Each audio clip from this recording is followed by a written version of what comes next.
Hello and welcome to Office Hours. We're a show that's dedicated to answering your questions about media and virtual production, as well as the technology that enables it and enables our productions. If you'd like to ask us a question, you can be the producer of the show and guide the topics that we discuss. Go to officehours.global and sign up for Mukana, our question and answer service, so that you can ask us the questions that'll guide our discussion today. Usually the first hour, we'll talk about your questions in our general question and answer session. And then we'll have a special topic afterwards for our second hour during the week. On Saturday, though, we have our education hour. So we're looking forward to that. So hang around for our education. Mitchell, what do we have today? Morning, Josh. Our first question in from Paul Terry Wallace in Austin, Texas. Thanks, Paul.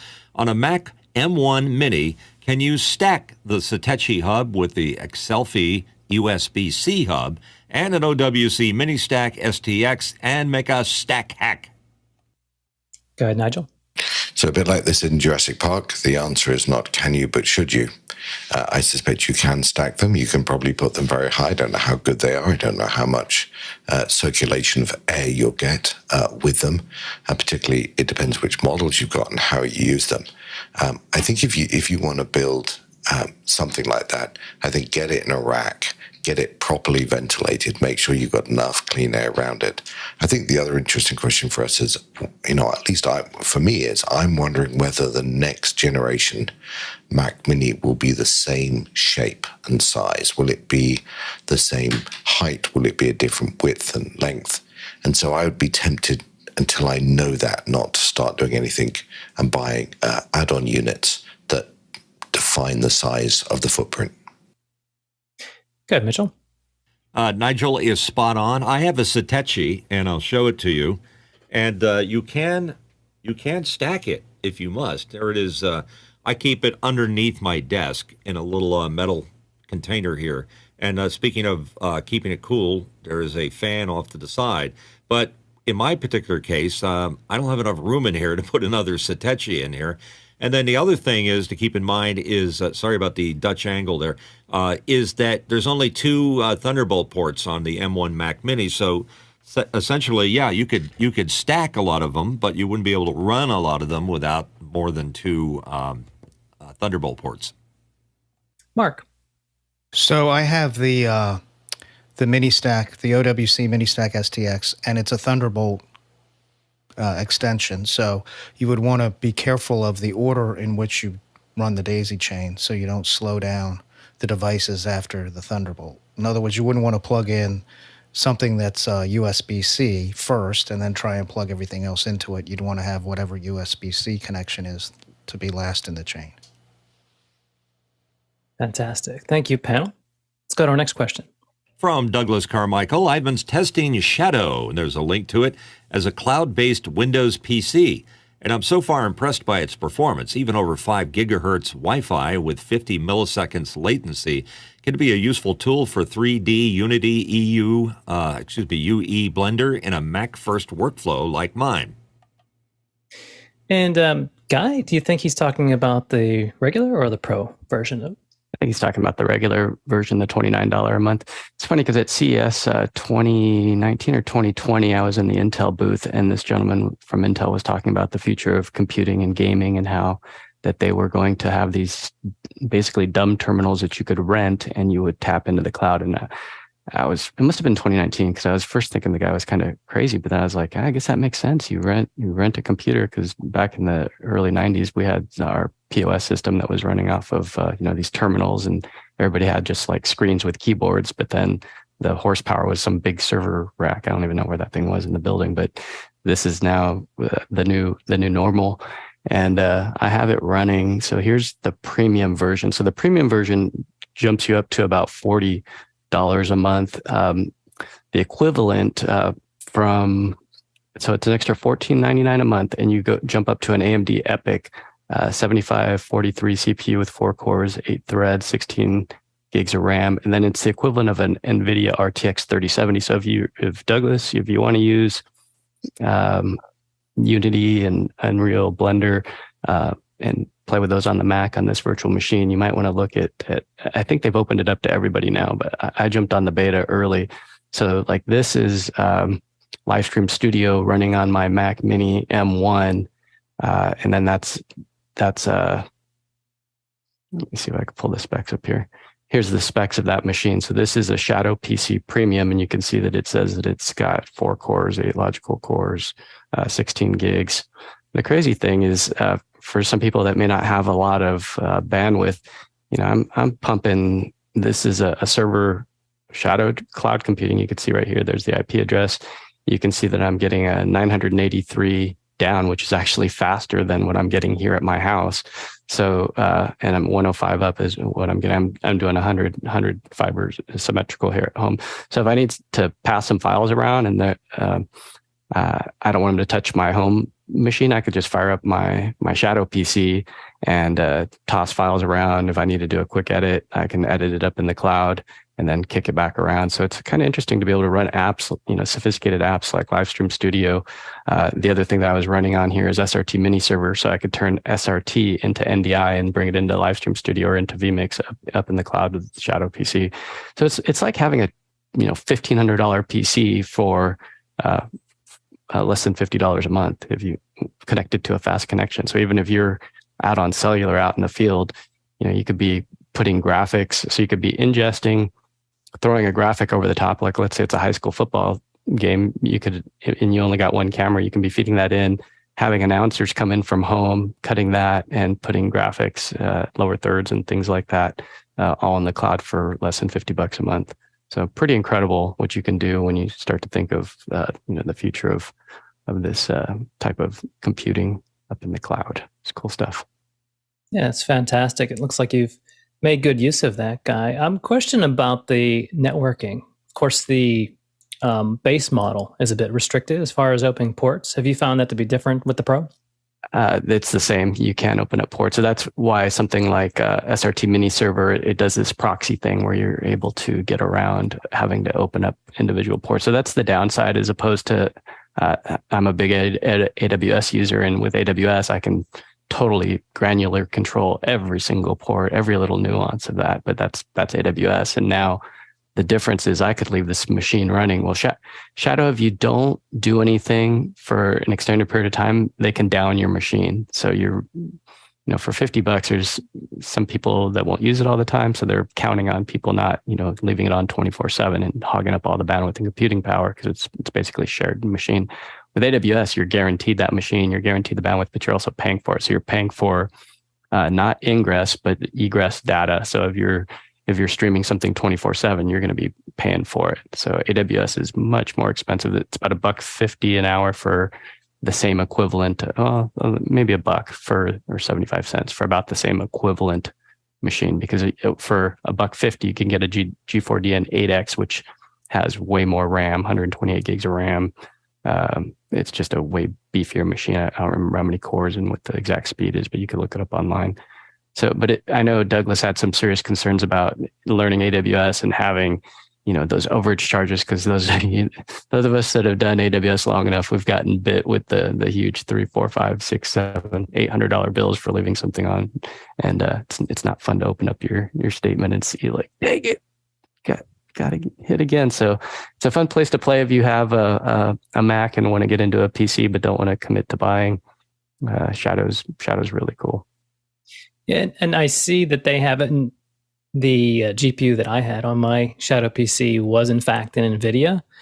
Now they're saying it's an NVIDIA equivalent is what they're guaranteeing, which is the horsepower, I imagine. But I wonder if you had a task that required, CUDA or something specifically NVIDIA, if they're going to always give you an NVIDIA branded, or if there's an AMD, they might throw you for the equivalent. That might be interesting to know. So far, everyone I've talked to has had actual NVIDIA hardware as well.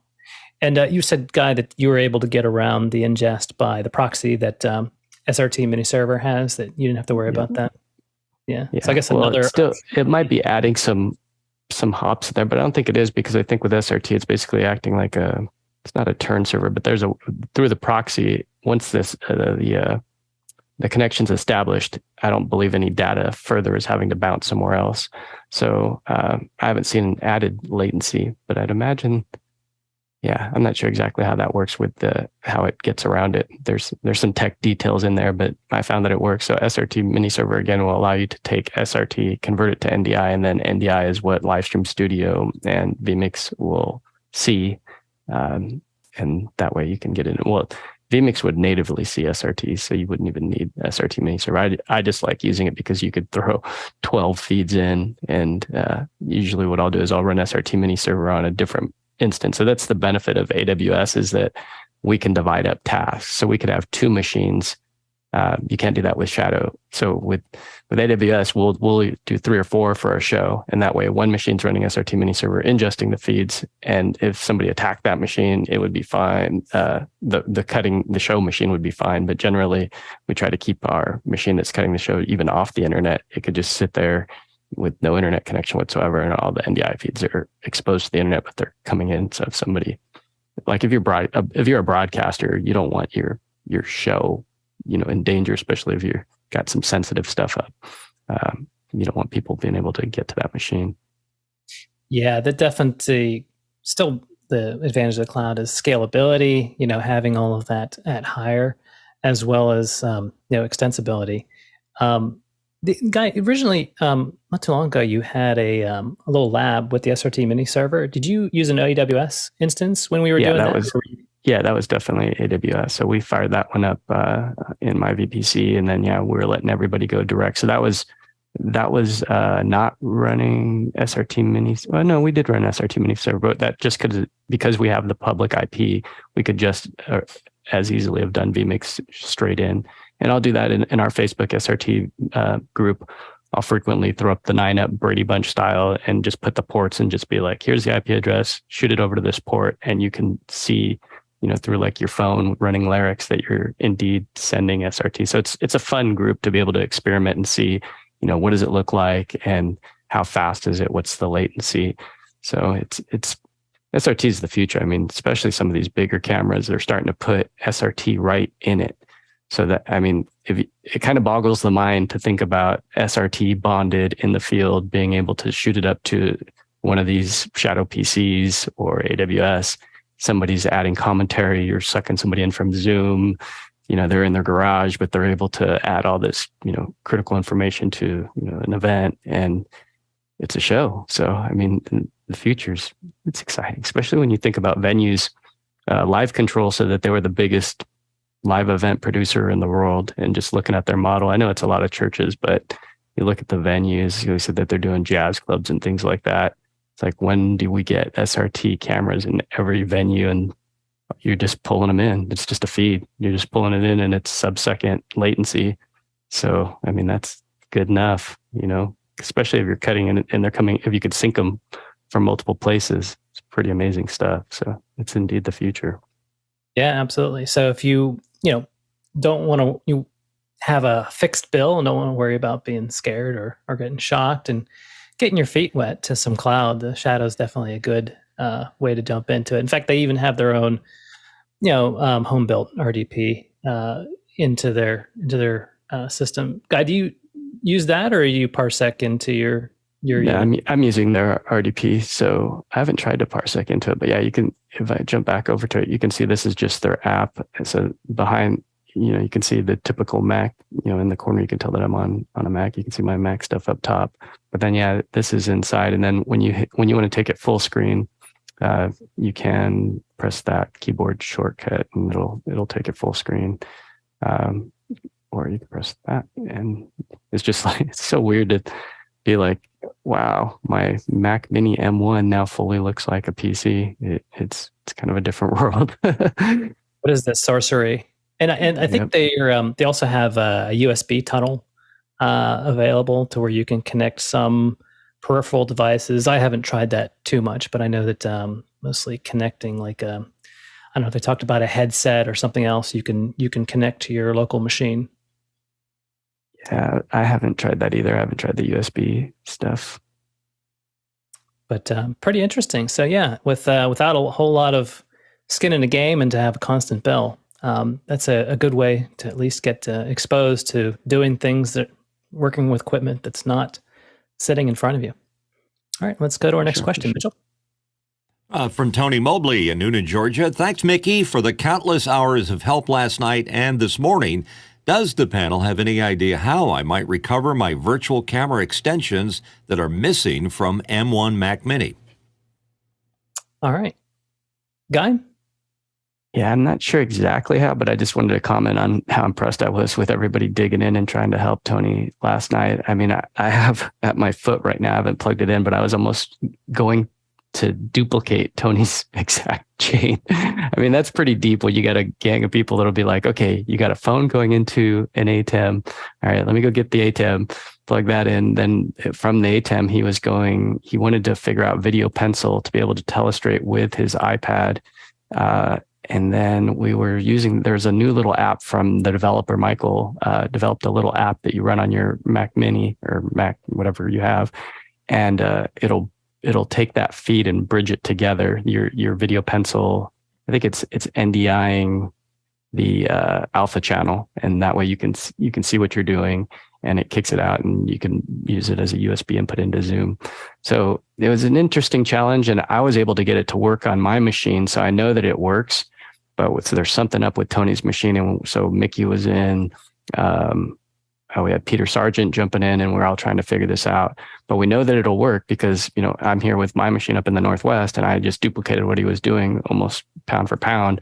And so it's just Mickey and I were trying to figure out why his extensions aren't there. So I don't know where they're at, but I just wanted to comment on the fact that, a bunch of us are in there trying to lend a hand, and how cool of a community this is to be able to, do that when somebody's in Atlanta, somebody's in the Philippines, somebody's in Seattle, and we're all like working together going, all right, this is kind of beta software, but let's, because Tony and I were in the beta of it, and there's still requests going on, and things getting changed. So like that little app came out of necessity because people had issues, and now we're seeing that people still have issues. But we'll figure it out. Tony, we'll work on a little bit more in after hours, and we'll get you dialed in. And I think it's of course it's for sale, and I think the break price is ended for the Video Pencil, but still in beta. It's still beta software. There's beta versions that Tony and I are on. So there's additional features that are going to be rolled out, but we're currently both using the beta version of Video Pencil that will have more features. Okay, yeah. So developers, we have a great community. We'll find your bugs and we'll work through issues. So hit us up, and we'll help you out with your development. Let's go to our next question. From Douglas Carmichael, during the 1970s to 1980s, UK broadcasters offered a Telesoftware service that transmitted software for the PCs of the day via the Teletext network. Could you see a reworked version of that concept, a cloud-based desktop on TV selling today? Dave. Well, I'm not deeply knowledgeable about the UK system, but I can say here in Canada there was widespread use of a teletext over television channels by the cable companies. And I was working in cable at the time, so I was watching this develop. There were many experiments in delivering what was called a NAPLIPS system, and I can't remember what those 6 letters were standing for, across the whole country. And many of the capabilities were soon very limited, and attempts to make it a graphical experience overloaded the delivery method.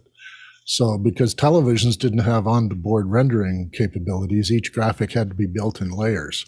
And when you wanted to put an ad up with a company logo or a product image, it took almost a minute to assemble that frame. It was delivered to TVs on the vertical interval. And in analog TVs, there's the 2 scans, and then there's a vertical interval for the next 2 scans. And that capacity was pretty limited. It was interesting that you could deliver this using a very small bandwidth inside an already delivered over-the-air signal. And that was a really interesting innovation, and its potential was looked at for all kinds of other things, such as emergency messages and that sort of stuff. But when you wanted to use it as an information delivery system, it bogged down, and you could measure the assembly of a frame in minutes rather than milliseconds. The only other advantage it had was that it was injected into that signal path and could be decoded at every cable box. And it didn't have to load any software onto the TV. So it didn't matter what TV you plugged into it or what capacity it had. This would display on certain channels that were taking that and decoding it on the box, the cable box in your house. So that's probably the reason why it never caught on. And the internet itself with its ever-increasing bandwidth, and now with high speed everywhere, you'd never really get anybody to go back to this system. Nigel. Yeah, so as I remember it, the BBC at least used to, ITV had its independent television, had its own system, used to use the top layers lines that were never scanned to send data down. And the BBC service was known as CFAX. And it was a billboard type system that would flash and you could get news and information. And there were about 100 pages. I don't remember what it was. And then when the BBC launched the BBC Micro, which, by the way, we now call ARM, because that's, I believe, where that technology came from, they allowed you to download programs through the same system onto your BBC Micro. And at least that's how I remember it. And I would tell you in those days, 10K of stuff was a lot. In today's world, 10K wouldn't light the right-hand side of your screen up, and we're moving gigabytes and megabytes of code around. And so I think we've really replaced that one-way broadcast system with a thing called the internet. And I think if you think about things like GitHub and other things like that, they're moving terabytes of data every day directly, and you can call and recover it. And I think that's probably the replacement. But in the early days, those people who had the BBC Micros, there really wasn't a good way to distribute from the BBC educational programs. And they were so small, they used that system. Dave. Well, it occurred to me while Nigel was talking that there's even a better potential with digital TVs, because the vertical interval isn't necessarily the place to put stuff. And you can have lots of streams going to a TV, and then the TV just decides which one to switch to. So you could, in fact, deliver sort of PC software to a TV. And then, as he describes, have games that kids could play and stuff that could be on a remote control could actually operate the interface. And the potential's there, but when you have something like the Apple TV and the Roku that are dedicated boxes for this sort of thing, it adds even more power to the process. So yeah, maybe there's some potential for this kind of delivery system for the modern internet-connected TVs and the streaming services, and maybe there's a place that returns. Yeah, what was old becomes new again, usually in a different form and usually cheaper. Let's go to our next question. Next question in from Paul Przyzkowski in Gainesville, Florida. Is anyone familiar with a low-budget SDI to analog converter? I have a rack-mount dual monitor setup with BNC analog inputs, an older purchase I can't return, but hopeful to be able to use. Guy.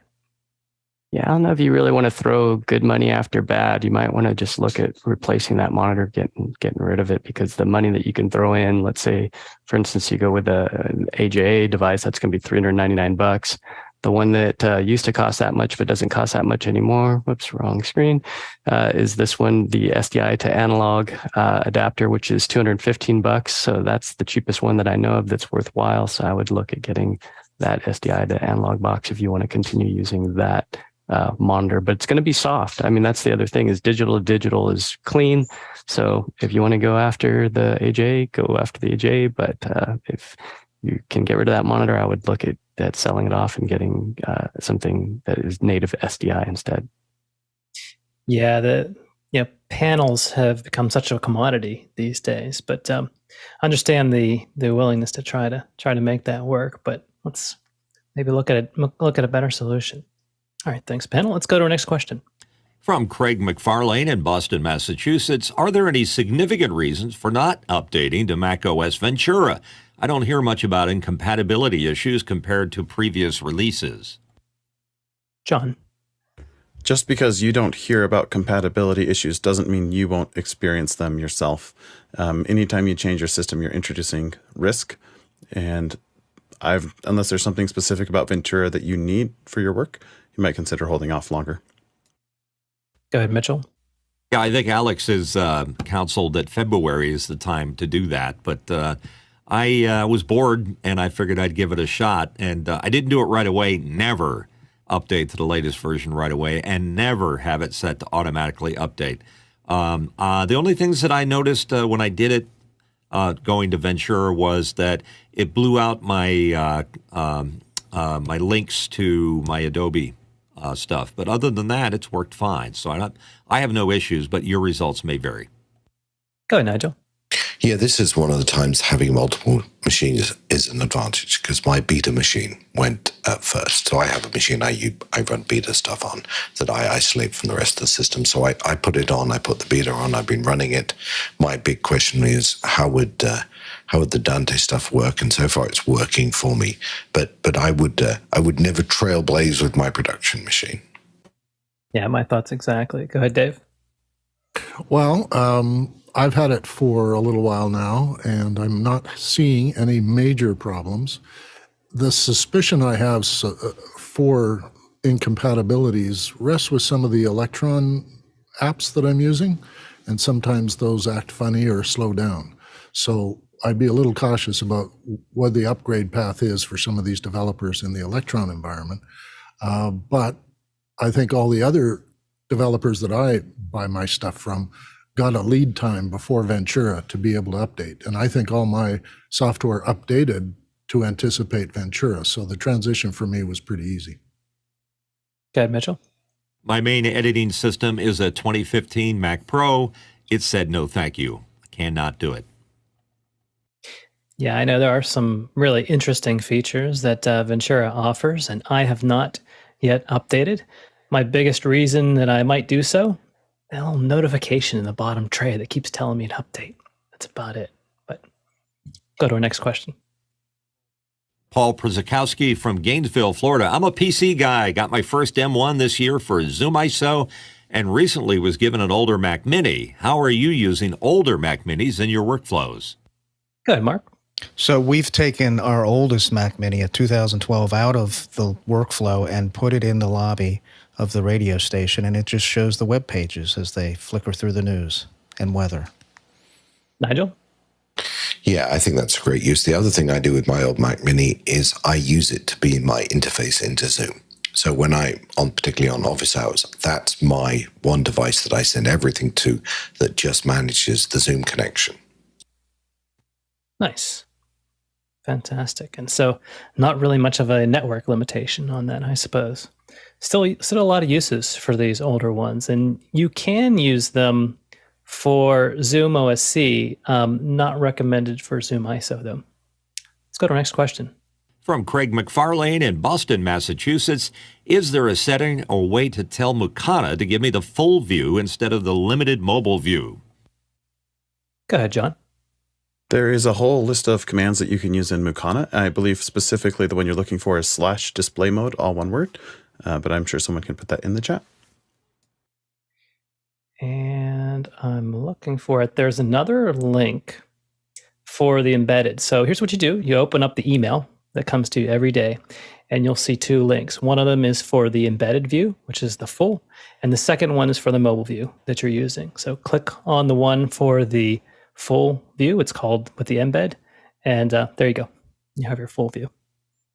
Let's go to our next question. And it's Douglas Carmichael again asking the YouTube channel, The VR Sessions. There's a link to it there. Showcases artists performing in a 360-degree format. What sort of camera and production pipeline would you use for 360-degree VR content? Fascinating.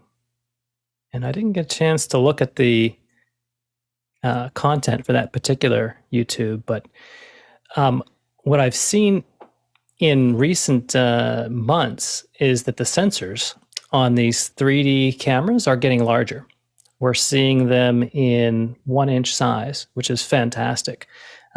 Typically, you have a pair of the sensors that have really wide-angle lenses, and the dynamic range was always an issue. They've used some software to try and get around that by doing multiple sampling, but some of the newer ones, I think the 361 had a 1-inch sensor. That's one that I'd be interested in taking a look at. But let's go to our next question. Paul Terry Wallace in Austin, Texas, asking, what do you know about OpenAI? When will it be a thing on our desktops and devices?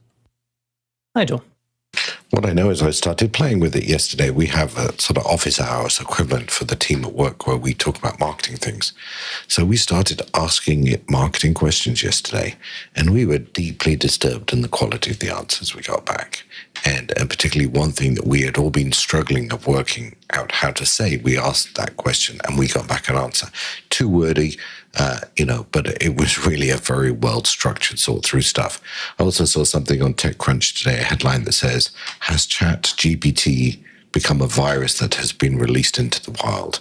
And if you've really not played with it, it's a really interesting tool. And I think it could signal the end of man as we know it. Fantastic. You heard it here first. Go ahead, Jon. Yeah, OpenAI is a company that makes various different artificial intelligence-driven products. The most recent one is that ChatGPT. And I think conversational AI, especially text-based AI for chat, is going to be a huge deal in the customer service space, especially having smarter chatbots that can help understand your intent when you're typing chat in there is going to make a major, major difference to customer service organizations. Go ahead, Jon. I agree with everything that Jon just said. So Sam Altman is the CEO, founder of Chat AI. Go look him up on YouTube. Watch some of his clips. There's a great one with him and the CTO of Microsoft. Microsoft's an investor in OpenAI. They're working on GPT-4. They've been working on it for 5 years. And so it really is going to be outstanding. AI is taking over the world. Who remembers the metaverse? AI is really useful today. A lot of the copy that you're reading on Facebook, the marketing ads are already written with AI. This thing's been out for a couple of years already. Version 2 was out 2 years ago. And so a lot of your stuff is on AI. With the script, with AI, AI is taking over the world. I'm going to become a pet for the AI overlords. It's an interesting bit of dilemma. We often have pre-scripted text, canned responses, and we kind of know, sorry, I'm busy, try call me later, maybe try texting. But then, of course, there are bots, and we generally assume that they're not supposed to be talking to us. But if these bots and AI tend to get even more and more convincing, maybe we'll have to introduce something like, I don't know, a blue check mark for real humans. I don't know, just a thought. Dave? Well, that was my thought immediately, is we had this whole deep fake issue where you might have to mark anything that was a deep fake and make sure that you knew the difference between what Dave is saying and what Dave's deepfake says. And even the analysis of these things and the forensic kind of analysis of images, signals, and audio, just to make sure that we know what's real. And I think we're just going to have to get better at either pattern recognition or some sort of authentication method just in our own brains, where if something doesn't feel right, then it must be an AI. And if you're reading something that sounds a bit more like Shakespeare than it should about cricket, well, then, you're reading an AI. But if you really read cricket stuff, it has its own nomenclature and its own patterns and its own inside references. And so I expect maybe AI might become interested in cricket, but for the meantime, it's playing in a field that's quite easy to do, marketing, news rewriting, and that sort of thing. And I've got no problem there because I have my own sources rather than the AI sort of generic sources. So I'm thinking it's a cultural and social learning process that we get through, and then we find a way to determine either legally, we have a little, like you say, blue check that says this is authentic, or we just personally choose channels that declare that they're not going to let AI write their stuff, show their videos, or make their decisions. Go ahead, Nigel. There was a movie called The Demolition Man with Arnold Schwarzenegger and Wesley Snipes and Sandra Bullock. And Sandra Bullock was answering the phone in the future police station, or the police station in the future. And as part of the message, she says, if you'd like to talk to a real human, please press 5. Nice. And then, I would say at that point, probably you'd not want to press 5 in that instance. I hope that the bot tests don't get too difficult, because on a bad day, I might fail a Turing test. Let's go to our next question. Next question in from Harshid Trivedi in Daytona Beach, Florida. And here in our panel, newer cameras mentioned streaming capable. What does that workflow look like? For example, a Sony ZVE E10 or other proper cameras? Mitchell. I happen to have one of those right here. This is a Sony ZV E10 with an external lens that I put on it. Sony is getting smart. They're doing something very interesting. I guess their first iteration of what we might call web-capable, what they call vlog or vlogging cameras, is their Z1. The ZVE10 is the second iteration of that camera. And what they're doing is that they're placing USB connections on them right there. You can probably see it's a micro USB. And it doesn't stream directly from this camera, although there are cameras out there that can do that. But it just makes it easier to hook it into a Zoom environment because you don't have to go through an ATEM in order to get a stream going. You just use your USB connection, and the UVC allows that to happen. So I think this is more and more the thing with any new cameras that are coming out, is to have that USB on there, which allows it to digitize the video coming out, audio, video, and allow it to plug into your Zoom pretty easily, or anything else for that matter. Yeah, I'm not sure what that categorization might be, Harshid, but stream capable seems to be a bit of a wide, gamut as to what they're actually talking about. Mitchell alluded to the ease of streaming, so something that you could simply plug into a computer and then have an output signal. Now, we're used to a 1080p signal here, and one caveat you might want to keep in mind is that a lot of those cameras, they do have the capability to plug in USB to provide the video without a capture card, which is convenient, but the processing is a bit intense to it, so it does limit the resolution. I think the ones that we looked at Sony limits the resolution, the outgoing resolution, to 576p for it max. Now, if you're in a typical vanilla Zoom meeting that only has 360p, should be fine. But if you're around with something with 720p or 1080p, you might notice the difference in the camera being the weak link. But it is convenient. Go ahead, Guy. Yeah, I guess on some of the lower end cameras, I haven't looked at the exact specs of what format that they're streaming and to see how much of a load that they're putting on that process. That's probably the thing, is that a lot of these formats, if you want 1080, they're going to take up some horsepower and require just a bit more buck. So for the higher end stuff, the first ones that I saw a couple of years ago at NAB were the JVC line that started doing SRT, and I was like, wow, this is going to be a thing. And it never took off. Like I see them at some college universities, they're using them out in the field because there is an inherent latency, like some of the Teletext or some of the other wireless, if you want instant zero delay, no latency, then Teletext bolts and things like that are still the way to go. But seeing we've got the UE150, that's a $10,000 camera that's a PTZ high end with a 1-inch chip in it, and that'll do SRT natively. So that's what I was talking about earlier, where some of these cameras that are able to produce a stream, if they can do SRT, then you're getting sub-second latency, whereas a lot of the other devices are RTMP or RTSP. And so that's more like a security camera type thing, where it takes a while for it to get there. It can be, a couple seconds to be able to get that image. And those are common in households, like security systems, where you're looking at an image, but it's a little bit delayed. And of course, it's not very high quality. So it just depends on how much you're paying or how old the technology is versus how new it is. This stuff's changing so fast. Like even the Wise cameras, the quality of those things is insane. And I think that's RTSP, and it's pretty, it's RTSP. So it's not going to be like SRT as far as fast, but it's cheap, $35-$40 for a camera, I think. John, don't you have a couple of those? A couple of those Wise cams? No, I don't. I have Nest. Paul Wallace is the Wise Cam guy. Gotcha. Nice. I was thinking about that too.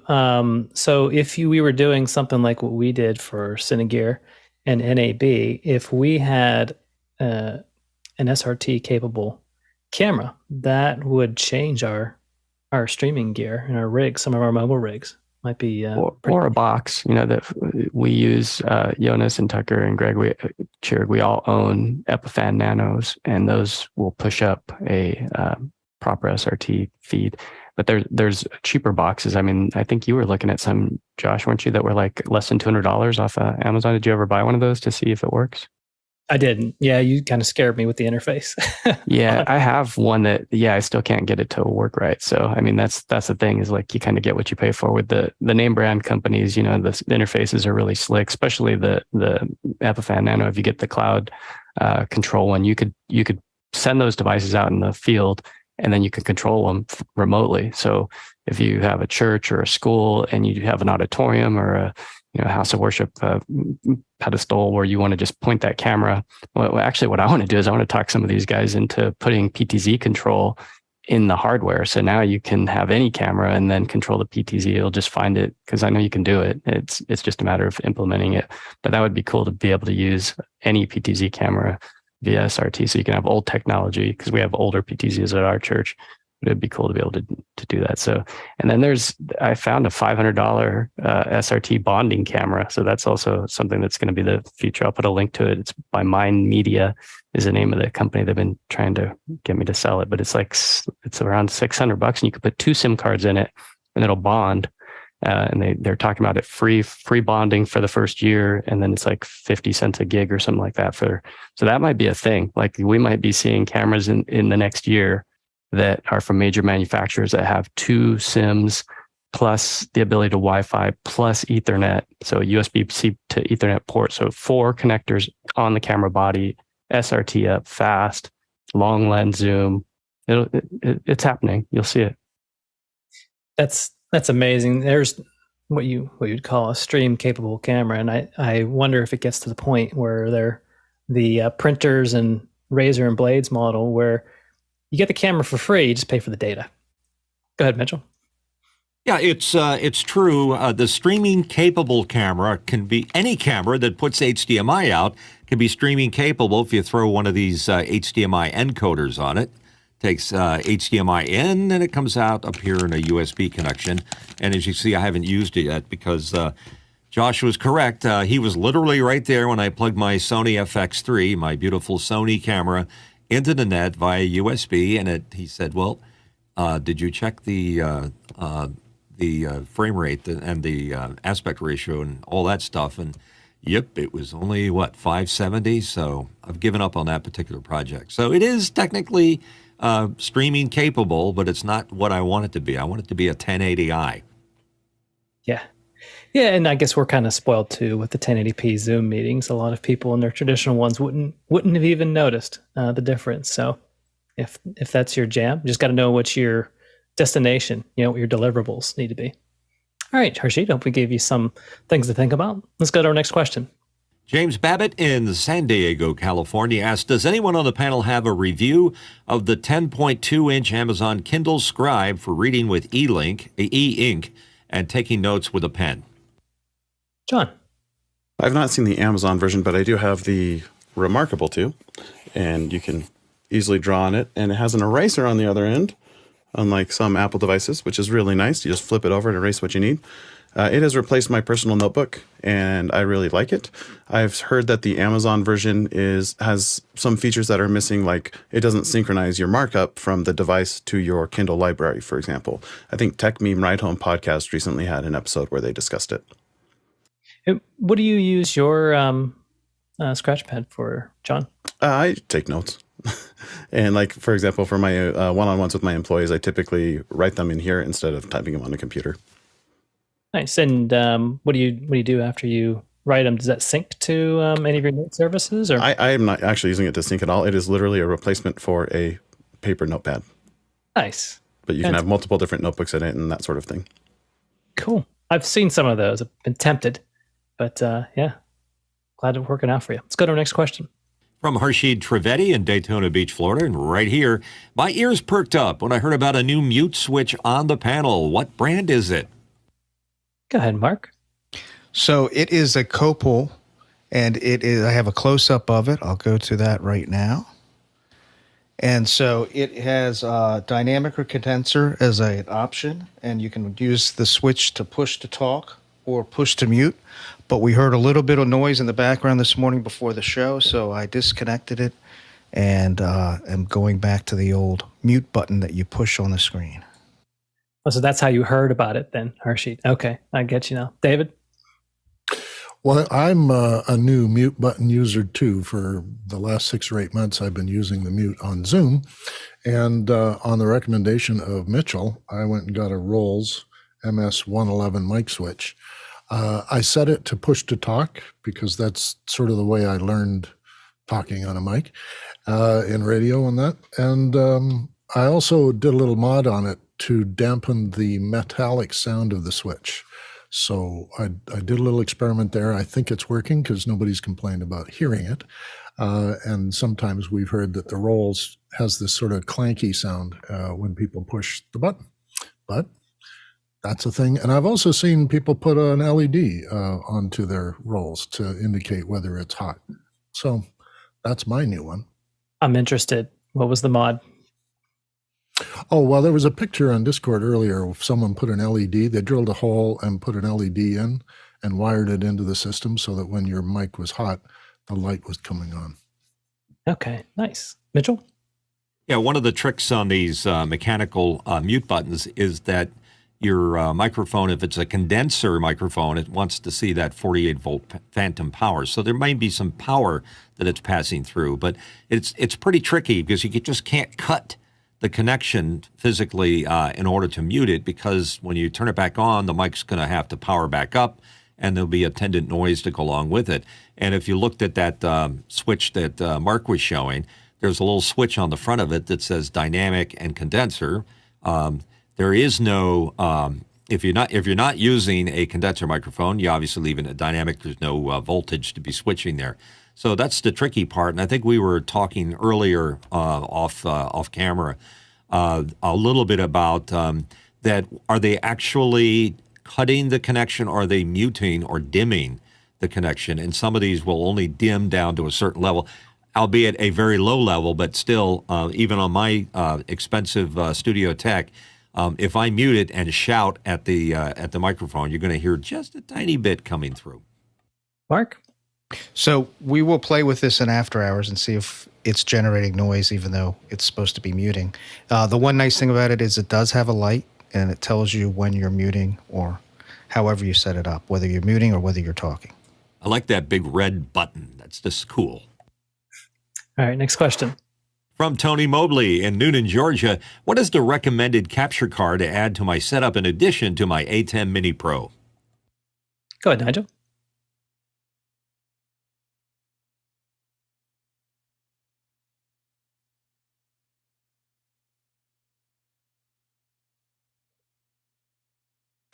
Oh, sorry. Got caught up there. Nigel seems to be having a little difficulty. No worries. Guy? Yeah, there's a couple different models. A lot of popular ones are like the Cam Link from Elgato. Artemis has the little capture card. I think it's called a Connect. I saw them on Black Friday for $39, so those would be decent. We have one on our in-house brand called a Riser. That's about $80. The nice thing about that one is it's got a loop out, so you can go HDMI in and then get it back out. So the other ones I mentioned don't have that. Then you can go all the way up to some of the more expensive ones like the AJ UTab. But just for simple, the other one that Mitchell just held up, the Condor Blue, I think that's about $40. Mitchell, was it? Yeah. So those are a couple options. Nice. Is that Riser one? Does it have a USB-C on it, Guy? It has USB-C in, and then we include in the box USB-C to USB-A and USB to USB-C cables. And I will be doing a test. I actually have like 6 of these things to test with Omniscope to show you guys what the difference is. With Roland has a uncompressed version, USB to. So it was our friend up in BC who has the Roland. He was saying that he was getting a better picture. So I just want to see if that's how true that is. If we use a more expensive UVC uncompressed device, because MJPEG seems to be the way that a lot of these manufacturers are bringing these in. So I bought a couple of the cheapest ones that you could get. I mean, they literally have no name brand on them. So I just wanted to see, like, all right, is a $20 one the same as an Elgato for $40, $50, $60, $70? Because we could help people like Tony, get their cameras in or their phones in, because he's just using a 10s iPhone, but he's taking the HDMI out of it and using it as a camera, and it looks good. Like, he's been doing it for like a year with his the Filmic Pro app, because you can get a clean HDMI out with that app. So having a cheap capture card, I mean, it's a great way to get HD. I mean, some camera that's sitting in a drawer in your house, you put it back to work. Yeah, absolutely. I would say that a lot of the nice capture cards only go to 1080p. So some of the cheap ones, they can do 4K, and you can input, sometimes your 4K output that's off of a screen, something like that, which is not too bad. Let's go to our next question. From Paul Terry Wallace in Austin, Texas, Artemis 1 will be back from the moon and arrive on Earth tomorrow. What time? Where will you watch it? Will you watch it alone or with others? Dave? Well, as a guy who watched all the Apollos, I'm not going to be watching this because there's nobody on it. I think the tension and the interest in survivability of the return is what kept me watching. Sending real people to strange places is always something you want to track. Their adventurers and their explorers. The vehicle coming back is it's going to be a challenge, and if it's a success, it'll pave the way for putting people on it. But at the current time, watching a spent rocket come back just for data purposes doesn't intrigue me in the time spent to watch them do it. But when they start sending real people up there and they start building a colony up there, I'm going to be watching pretty closely. When the rockets start landing themselves too, that gets pretty interesting. Go ahead, Mitchell. I have often thought if it's worth stowing away on one of these unmanned rockets, maybe not such a great idea, but contrary to what Dave was saying, I'm going to, in honor of the Apollo mission, I'm going to take out of mothballs my old black and white Zenith and sit down and watch it. Hopefully, I won't see Walter Cronkite and Wally Schirra talking, because then I would be truly in some other zone. But I'm very curious about it. This is our first step back to the moon, and this is great. Harshid? We'll be right here, right now, in after hours, right after the show, 12:40 Eastern time for me, 12:30 roughly. So probably with you guys and with my family. Got a bunch of phones these days and new ways to watch these things. So come on by after hours. We do have a fairly decent-sized space contingent in this community. Let's go to our next question. Next question in from Craig McFarlane in Boston, Massachusetts. Which of the last week or two's second hours did you learn more than expected? For example, worth a relook? John?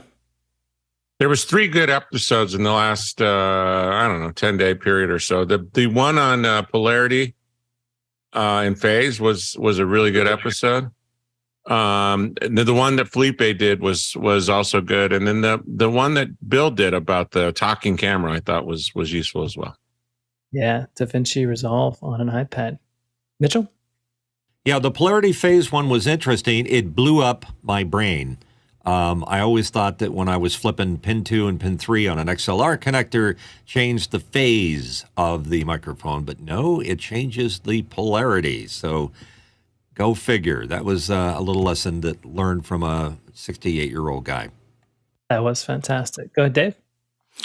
Yeah, I do question managements on some days of the weekdays, and I was really looking forward to the polarity discussion in the audio on Wednesday. And as a result of the questions being fast and furious, I wasn't able to listen as closely to what was being said. And so I'm planning on going back to that episode and rewatching it, because as basically an audio guy myself, as Mitchell says, I thought I knew some of what was going on, and I've done my own phase relationship experiments in my own audio work.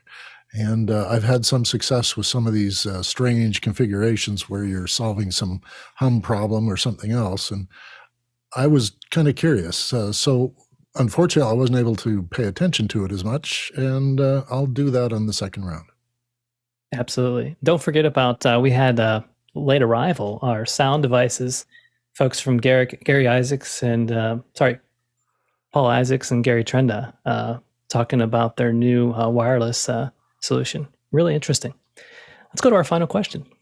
Final question in from Paul Terry Wallace in Austin, Texas. Can Mitch clarify why the Sony ZVE10 makes a better USB webcam than the ZV1? Can't the ZV1 stream to Zoom over USB? Sorry, same question as Harshid, but want a little more detail. Go ahead, Mitchell. Hopefully I wasn't making a comparison between the two as to which was a better streamer. They probably essentially do the same thing. The main difference between the ZV1, which was a predecessor to the ZVE10, which is right here, is this is a Super 35 sensor. So it has a different sensor, and it also has a removable E-mount lens. So does that make it a better streamer? Maybe, maybe not, depending on what you're doing with it. It depends. Harshid? What was interesting, recently I looked on Sweetwater, and they have a to-be-announced ZVE10, ZVE1 second edition or something, or Gen 2 possibly. So between that and the A7 R5, touting streaming capabilities and all of the fun stuff there, and then the ZVE10 already being what's out there right now as in Mitchell's hands. So just in comparison, trying to figure out what has what, and if this is where cameras are going, so to speak. And Guy mentioned a lot of great tips earlier, so thanks for the answers.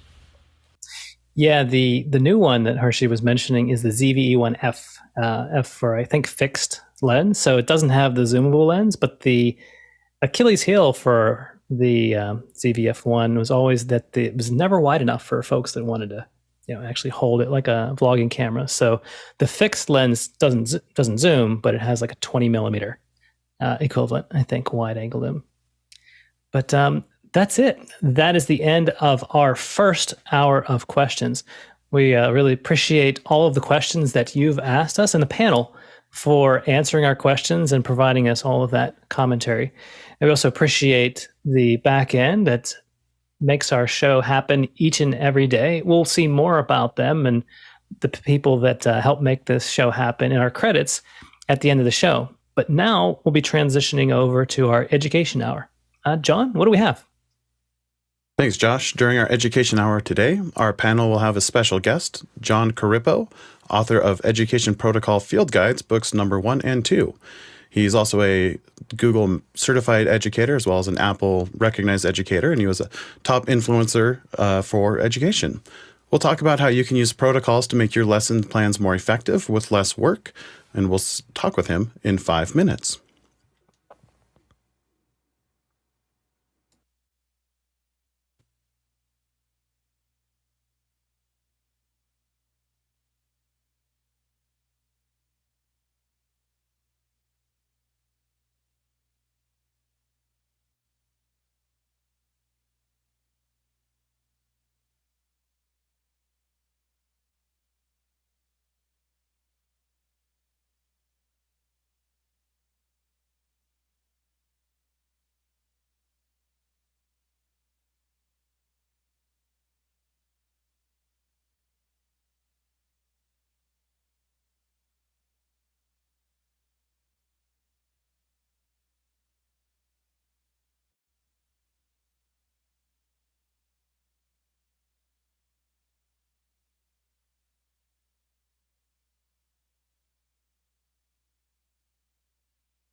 Good morning, Aaron. Glad you can make it. And Dr. Clark.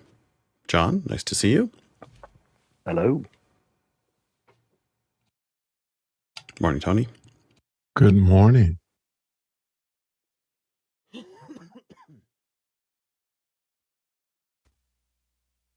We have Ron Robles in the background there. I don't know if he's planning on coming in. His hand is not up.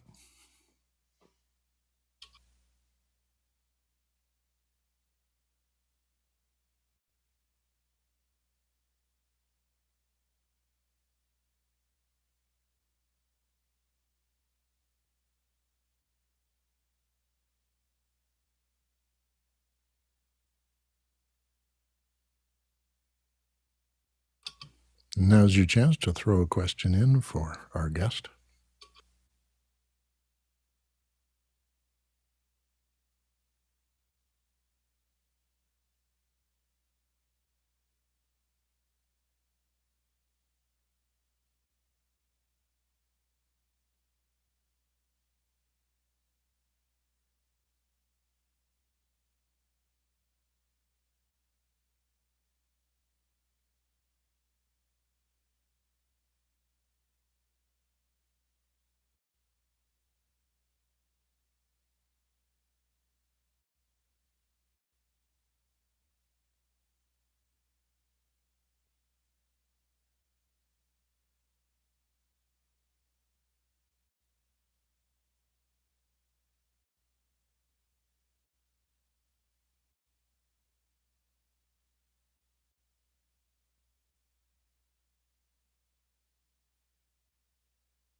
You getting rain up there yet, John? Did you say, did it rain? Is it raining right now? It was super windy this morning. I didn't see if there's any precipitation in Reno yet. We're getting a nice steady little drizzle right here, just on the other side of the Sierra from you.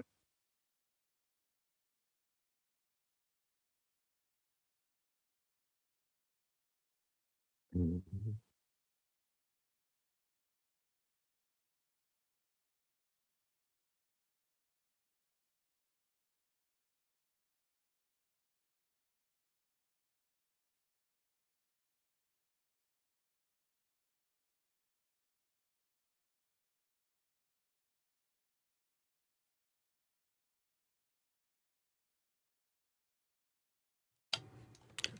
Welcome back. As instructors, we're always looking for tricks and tips to make more effective teaching materials with less effort. Today, we have a special guest, Jon Corippo. He's the author of our field guides books for Education Protocols number 1 and 2. Let's welcome him as he shares some great ideas on how we can be more effective at lesson planning. It's a great opportunity to ask questions from an expert. So make sure, producers, to put any questions you have into our Mukana chat, and we'll address them in just a few moments. Jon, would you like to introduce yourself and share a little bit about what education protocols are all about? Yes, good morning, everybody. Dialing in from Yosemite National Park today, and happy to share our life's work with you guys. I'm going to go ahead and get my screen share started, if that's okay. I guess probably the biggest thing about EduProtocols is really this very important concept that you're hearing a lot about teacher burnout. One of our biggest drivers is teaching better and working less. And so what's happening in education right now is we're working harder than ever. Teachers are trying every trick in the book to get kids engaged, motivated, and the bar is really high for academic success. And what's happening is it's turning it into an unsustainable career. But I started this journey in about 1999. I was looking at 1,500 papers to grade. And I said to myself, I don't want to do this for 30 years. I love teaching. I love interacting with the kids. I love designing lessons. But that is not a sustainable system. And then here is kind of, if you want to take my hypothesis, this is from a book called What Schools Could Be by Ted Dintersmith. And if you look at that, the bottom bar there, that is educational results since 1970. And this is from NAEP, the National Assessment of Education Progress. And if you haven't read What School Could Be by Dinter Smith, it's a powerful book.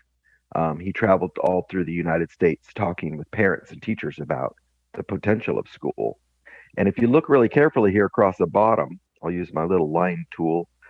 This is what we're getting. We're at 0% since 1970. And basically, when I read this chart, what I'm seeing is the kids that tend to score high tend to score high. The kids that tend to score low tend to score low. We're not getting any change. And the vertical line here, in case you can't read it, that is the cost of education. So the cost has gone through the roof. But in reading, math, and science, us compared to us, we're not getting better. And I love that chart because it's the best and clearest example of what I've seen about what I'm going to be talking about, which is we are working really hard at education. And yet we're not really changing lives. Kids that have Tiger Mom parents still do great, and kids that are poor still struggle. We're not changing the paradigm on that. And just for the record, I'm 58 years old this year. And in 1970, I was in first grade.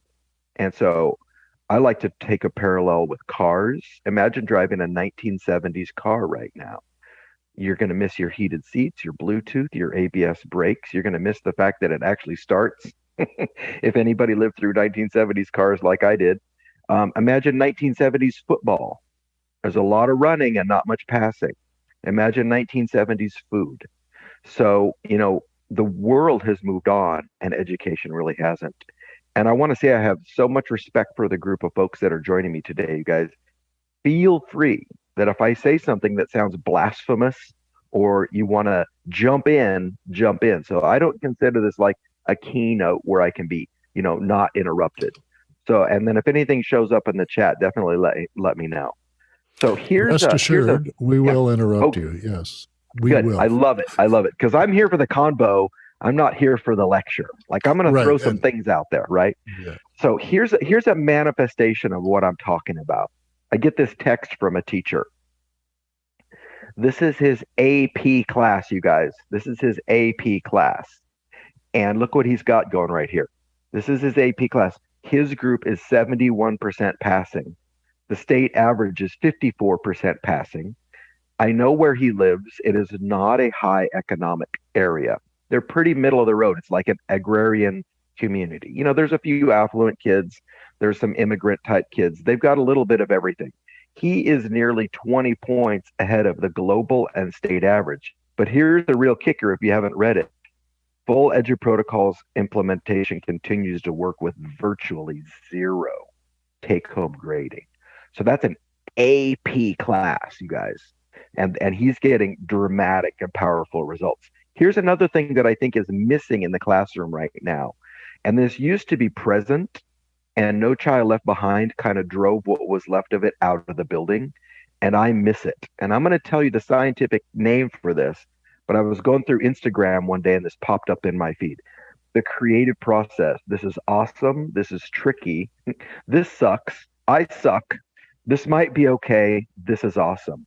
This is an innately human process that we deny kids when we just give them lecture after lecture and worksheet after worksheet. We are shortcutting this process. And it's an innately human process, whether you're learning to brew beer or write your first book or cook a brisket. The first brisket, maybe we don't eat it all. Maybe half of it gets tossed. That first book, maybe our professor says, okay, this is a good start, but you're going to want to try again. So when we cut that out of the classroom, in a lot of ways, we're dehumanizing the learning experience. I also have a very unique experience. I went back to the classroom 2 years ago when I taught sixth grade. I was an assistant superintendent.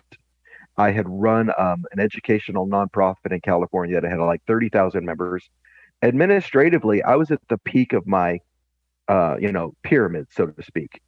And I decided that I wanted to go back to the classroom because my real love is pedagogy, teaching kids and teaching teachers how to teach kids. So I fired myself from that. I said, I'm out of here. I'm going to go do something else. I went back to the classroom. For the last 2 years, starting in September 2021, I've been doing classroom demos. You guys, I've done 200 280 classrooms since last September. And I'm seeing really scary patterns in our classrooms. And by the way, I've been to India and done this. I've been to Mexico City, all throughout the United States, 280 classrooms. And this is what I'm seeing over and over again.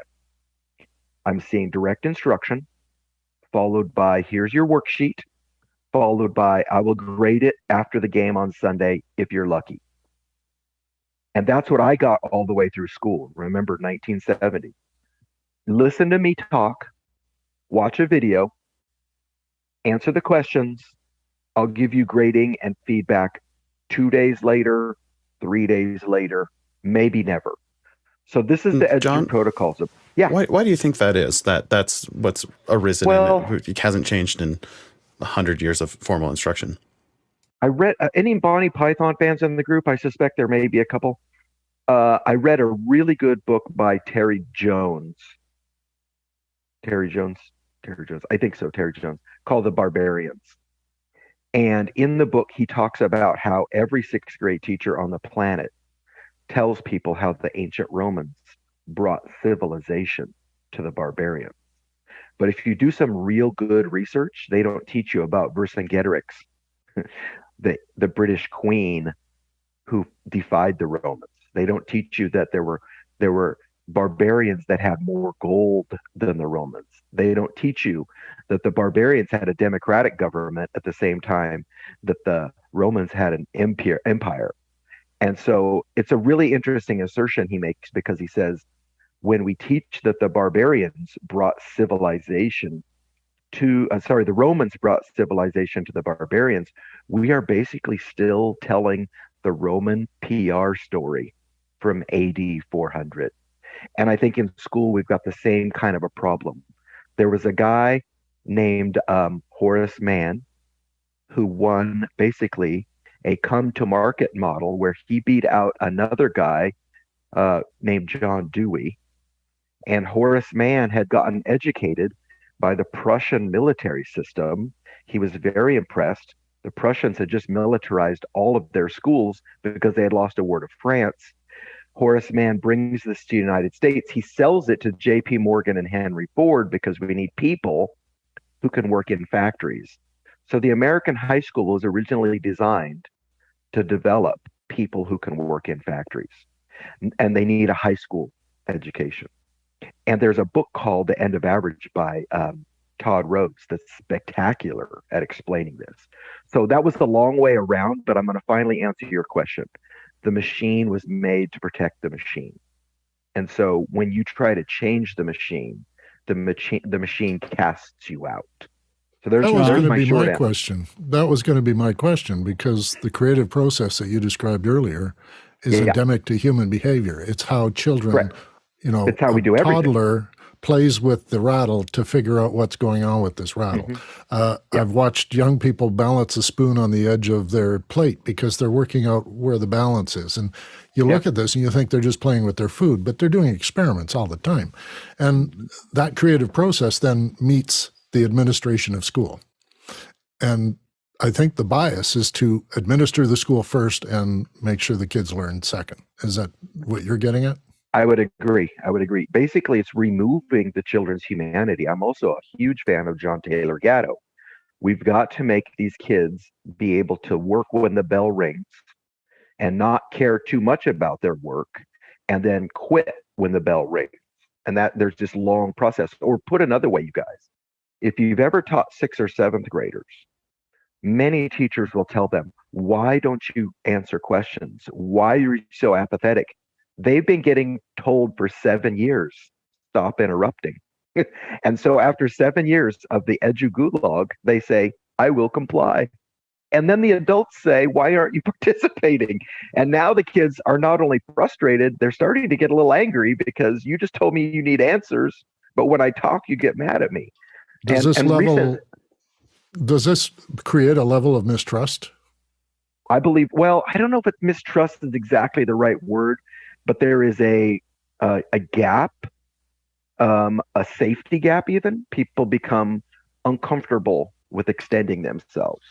So That teachers the would way have I to would say it. become performers or friends of the children or have an emotional connection to them to overcome this kind of what we call this. I think so. I would stay. Institutionalization, yeah.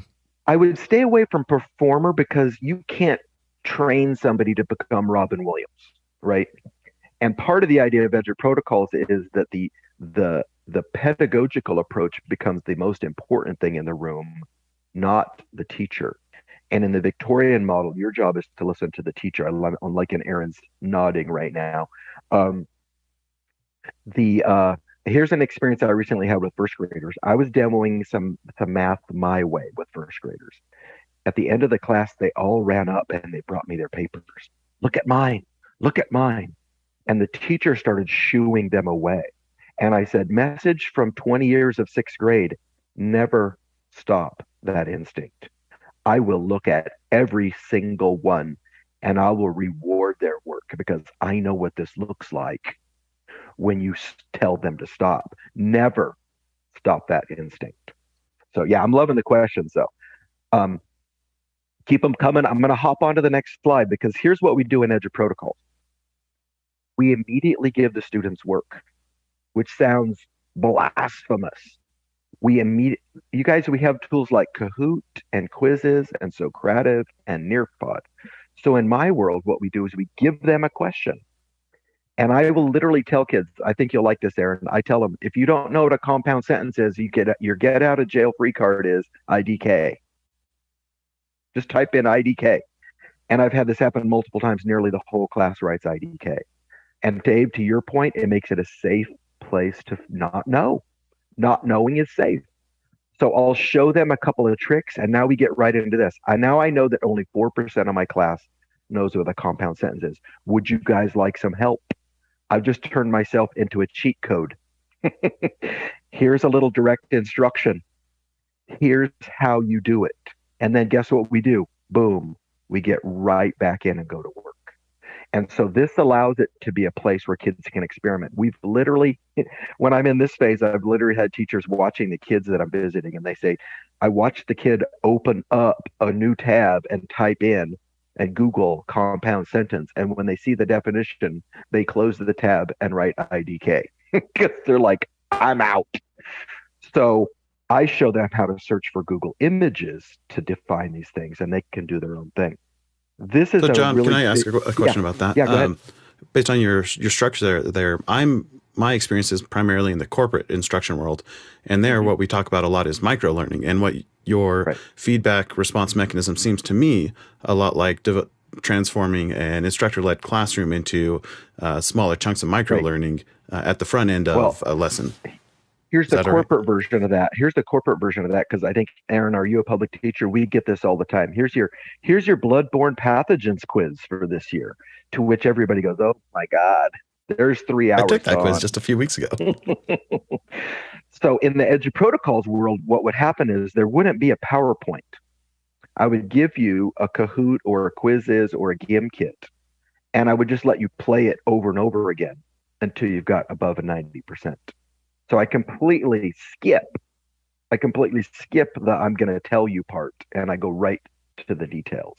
And that's exactly how I do Latin roots and math facts and things like that. Yeah, John, great crossover, because as bad as education can be sometimes, corporate training can be really, really distasteful, especially for people who get paid a lot of money to be smart.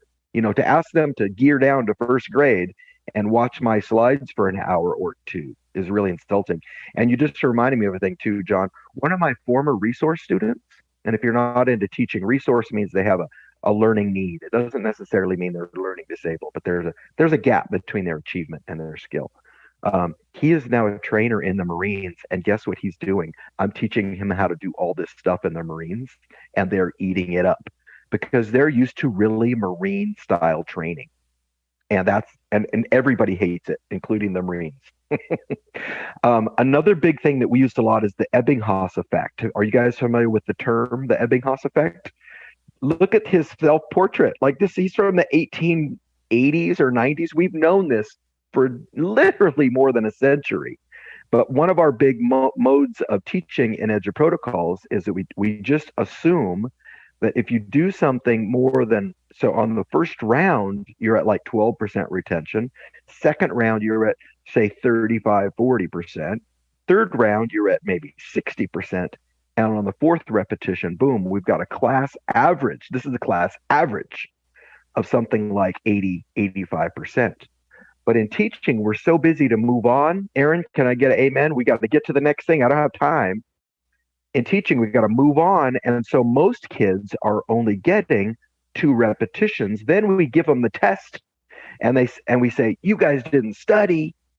So we're going to retake the test, which takes more time than just doing it right the first time. Aaron, any thoughts on that segment? Oh, absolutely. Absolutely. I think the most transformative part of the training that we did in July, I went to the July one in Laguna Beach, was with Jacob Carr teaching us Fast and Curious with Dutch Latin verbs. Oh, Dutch verbs, yeah. Dutch verbs. And he asked us, does anybody know Dutch verbs? And nobody knew. And we played a Gimkit or a Bluekit a couple of times to get it right. He did a quick teach of the top like 3 or 4 that were incorrect the most. And then we did it again. And we were able to take in that learning. And he got rid of the questions that we already knew the answers to because we saw it so many times, we understood it. So I think that repetition is fantastic. And I love that with EduProtocols. And again, I want to clarify, that's for low level stuff. That's for just learning the terms. We're going to do other protocols but Jacob and I worked this out last year, Aaron. I don't know if you told the story in the session. He gave his sophomores 116 Latin roots the first day of class.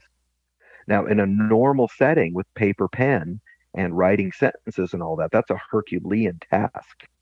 But with Gimkit or Bluekit or something like that, he had his kids through 116 Latin roots in 5 weeks, which means look how much time he picked up for the rest of the year. And I would even mention that I think this is an equity issue because now kids have equitable access to all of the content at the beginning of the year.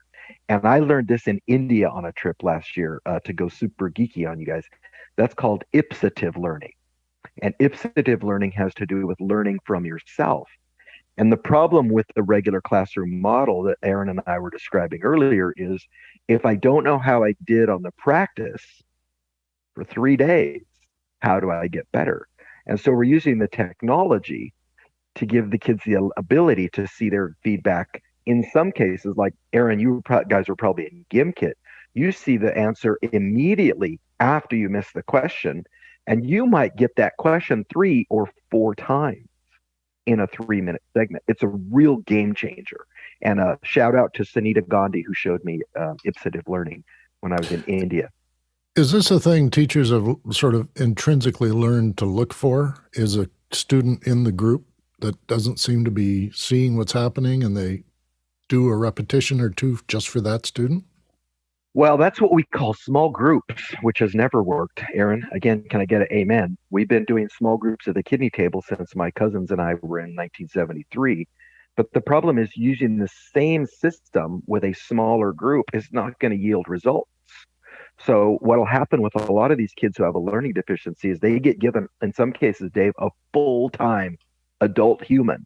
Oh, I'm aware of that, but I guess I was thinking of a person who's just not had a good morning or whatever. They're normally a good student, and the teacher knows this. Yeah. Well, and that's then they see the other cool it thing in the classroom. They see them sort of zooing out, and then they say, I think I should stop and just focus on this one to wake them up or bring them into the discussion. And, that's and in other cases, you've got the keeners who are always like this, and you're trying to balance it out. So it's more administrating the classroom than it is focusing on individual in fact, learning. I like to use this analogy. A lot of times teachers see themselves as George Clooney or Meryl Streep in a play. Who's going to have to carry the play? George Clooney. His responsibility is to entertain you and drag you through the story. I prefer more of a ringmaster type of model where I go like, hey, look at the clowns. Hey, the lion tamer's here. Look up. You'll see our trapeze artist. So I'm directing kids to activities. I am not making the activity go because of my persona. Because, the teacher's affect, you can't train people to have a better or worse affect. But what you can do is you can give them lesson frames that allow the kids to have the most important part. Or here's another example or analogy. If you've ever been to science camp or camp with kids, they can get 20-year-old kids to make my class work better than I do. That's a problem. They have a format and a template that results in a high quality experience. Why is it that people with master's degrees and doctorates can't replicate the science camp experience? And it's because our hypothesis is wrong. We're just trying to get kids to listen and do the worksheet. They don't want to do either thing. Thoughts on that, Aaron? Oh, absolutely. I mean, I went from so this year, for example, I've really taken the 8 parts from EduProtocols, which for basically it's a template where they break down all 8 parts of speech, and the kids can look at a picture, usually a really funny picture, and fill in all the nouns, the pronouns, everything. Whereas before I was going through nouns for a week and a half and then verbs for a week and a half. Now only really doing this for the past 3 months or so, because the first month was kind of getting to know them. Now, first of all, they're asking to do grammar. If I don't have it on the board for the schedule, they are mad. Incensed. Oh, and it got to the point where we only have about 15 minutes between the time they come back from specials like art, gym, music, and lunchtime. So they always ask now to do grammar, and they are so excited about it. They are asking if they can make the pictures, if they can share the pictures. So I've said, of course, email them to me. I'll make sure they're appropriate, and then I can use them. No problem. Kids have even asked during the what I need time after recess, can I do another 8 parts? Can I do another grammar? One. Yeah. And I've actually seen, of course. I've seen kids staple on a piece of paper so they can write a longer story. When's the last time you've had that? I have many students that need some supports in the classroom. So on the back of every 8 parts template, I have a quick definition of all the parts of speech that they can look back and see some examples. And some kids are getting a little upset with me. They're like, can you just make the back blank? I understand it now. And I look at them and I'm like, are you serious? I'm not supposed to teach adverbs until January. And they're coming out with the most amazing adverbs, and they're writing every day. So instead of just writing subject pronoun, object pronoun, they're writing stories based on this. So every day they're writing. And the fact that kids are asking for it is incredible. Great. Before we jump into what a protocol is, we have a few questions from our Mukana producers. Dave, what's our first question? Our first question comes from Paul Terry Wallace in Austin, Texas. He's asking, I think the phrase protocols is intimidating and pedagogical. Is there a way of presenting this that is less daunting, that can be understood right away? Thoughts on that, John? Well, the first thing is we never really say EduProtocols to the student. Would you agree, Aaron? So the kid never has to process that. The actual activities have fun names like math reps and thin slides and thick slides and random emoji power paragraph. So for the students, they see none of this. This is all the magic behind the curtain. So I'm hoping that person's question, and I'll be happy to do a follow-up, I'm hoping that they're thinking that might be intimidating for the kids. What about for teachers? Do you ever have teachers who are a little intimidated by it? Oh yeah, many, many times. And remember my Terry Jones story at the beginning. Their mindset is built around this is how school works. So just like Aaron shared, when you tell them that they can do all 8 parts of speech in one sitting, it's borderline blasphemy for them, because the publishers, and I'm going to quote Michael Fullen right now, the number one crisis in education is an over-reliance on corporately published materials. I got to hear him say that with my own ears, and it blew my mind. So when you tell teachers that the publisher may not have the ideal plan, that it's an emotional moment for them, because they have formed their identity as a teacher around executing the publisher's plan. And so when you tell them you can do all 8 parts of speech in one sitting, they can't process that at first. And some people literally go through a low-level grieving process. But the thing I have that's my advantage on the conversation is they also intuitively know that what they're doing is not sustainable. And I've had multiple teachers that are 30-year teachers say, oh my God, I just tried this today, and I realized that I've been doing this incorrectly for 25 years. Paradoxically, most of our really heavy users have been teaching for over 20 years. I believe it's because they've tried everything and they're literally at the end of their rope. Thank you. What's our next question, Dave? Our next question comes from Dave Troutman on the panel. Hi, He's Dave. from Edmonton, Canada. Is there some level of difficulty with muscle memory for established teachers and instructors where they find it difficult to adapt to this method? Now, I think you addressed part of this already for my question. And actually, Erin, having just started adopting the method, then maybe there's some explanation of how she had to overcome her own muscle memory to do that. I'm going to give it to Erin first on that. Erin, you take a crack at that first. Absolutely. So at first, looking through the books, of course, before the training I went to and then during it, I was trying to read up on all these new protocols that I could try in the classroom. And at first I was like, I'm going to do them all. I'm going to do them all right away. And then I said, you know what? Take it a step back, do it a little bit at a time. Doing our Smart Start, doing a couple of things that are very basic and low cognitive load for the kids, and then building up to that content made it easier for me as well as the students. So for example, one of the things I did in the first week of school was the Freyer model. So the Freyer model is the vocabulary word in the middle, and then there's 4 boxes around it, and it'll say definition, write a sentence, give me an example, and give me an antonym, an opposite for it. But instead, we changed it to Freyer a friend. So it was put the student's name in the middle, put up, I'm trying to remember now. What things they like, things they don't like. Yep. And then one of my favorites is, what's their dream pet? And if everybody says the dog I currently own, I go, guys, when I say dream pet, I want to see dragons. Let's extend that thinking a little bit. Absolutely. So then from there, I was able to take that and then extend it to some things that we were doing in the classroom for content. So basically, with every protocol that I've adopted, I started at a very low cognitive level. I did Iron Chef with all my science students, and it was all about them.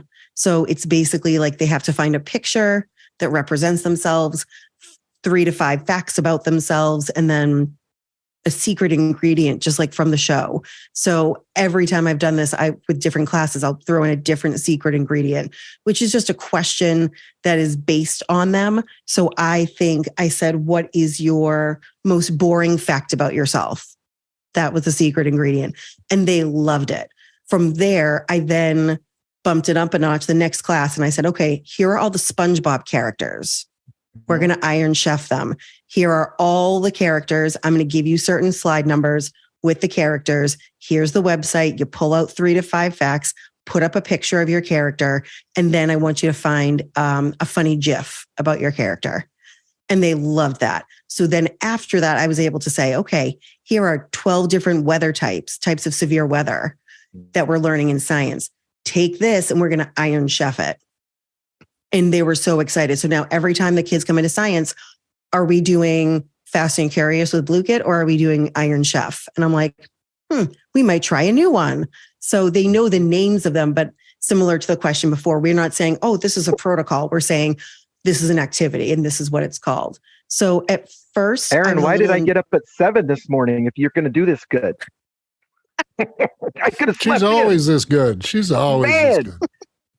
But it's like, I think the thing for teachers is that you don't have to do them all right away. Yeah. You pick the things that work for you that are based on things that you used to teach, so that you're not reinventing the wheel and you're not going so far out of your box, of your thought process, that you're confused. Stay in your lane. Yeah, and but that's use that these tools constant to help iterative you. piece, right? Constant iteration. Like, oh, hey, when we did an Iron Chef this week, they could do 3 facts and they were flying. So next week I'm going to ask for 4 facts, or I'm going to have them cite their source. And so you're adding a little bit. And Aaron, you did a perfect job of explaining that. Whenever we start a protocol, we do a low cognitive version, which ideally they wouldn't even need to look something up on the internet, right? Give me 4 facts about your pets or a pet you'd want. And we're teaching them the game, because that's dual coding, right? That's your dual learning theory. You can't learn the content and the game at the same time. And it makes it a really easy handoff. Fantastic. What's our next question, Dave?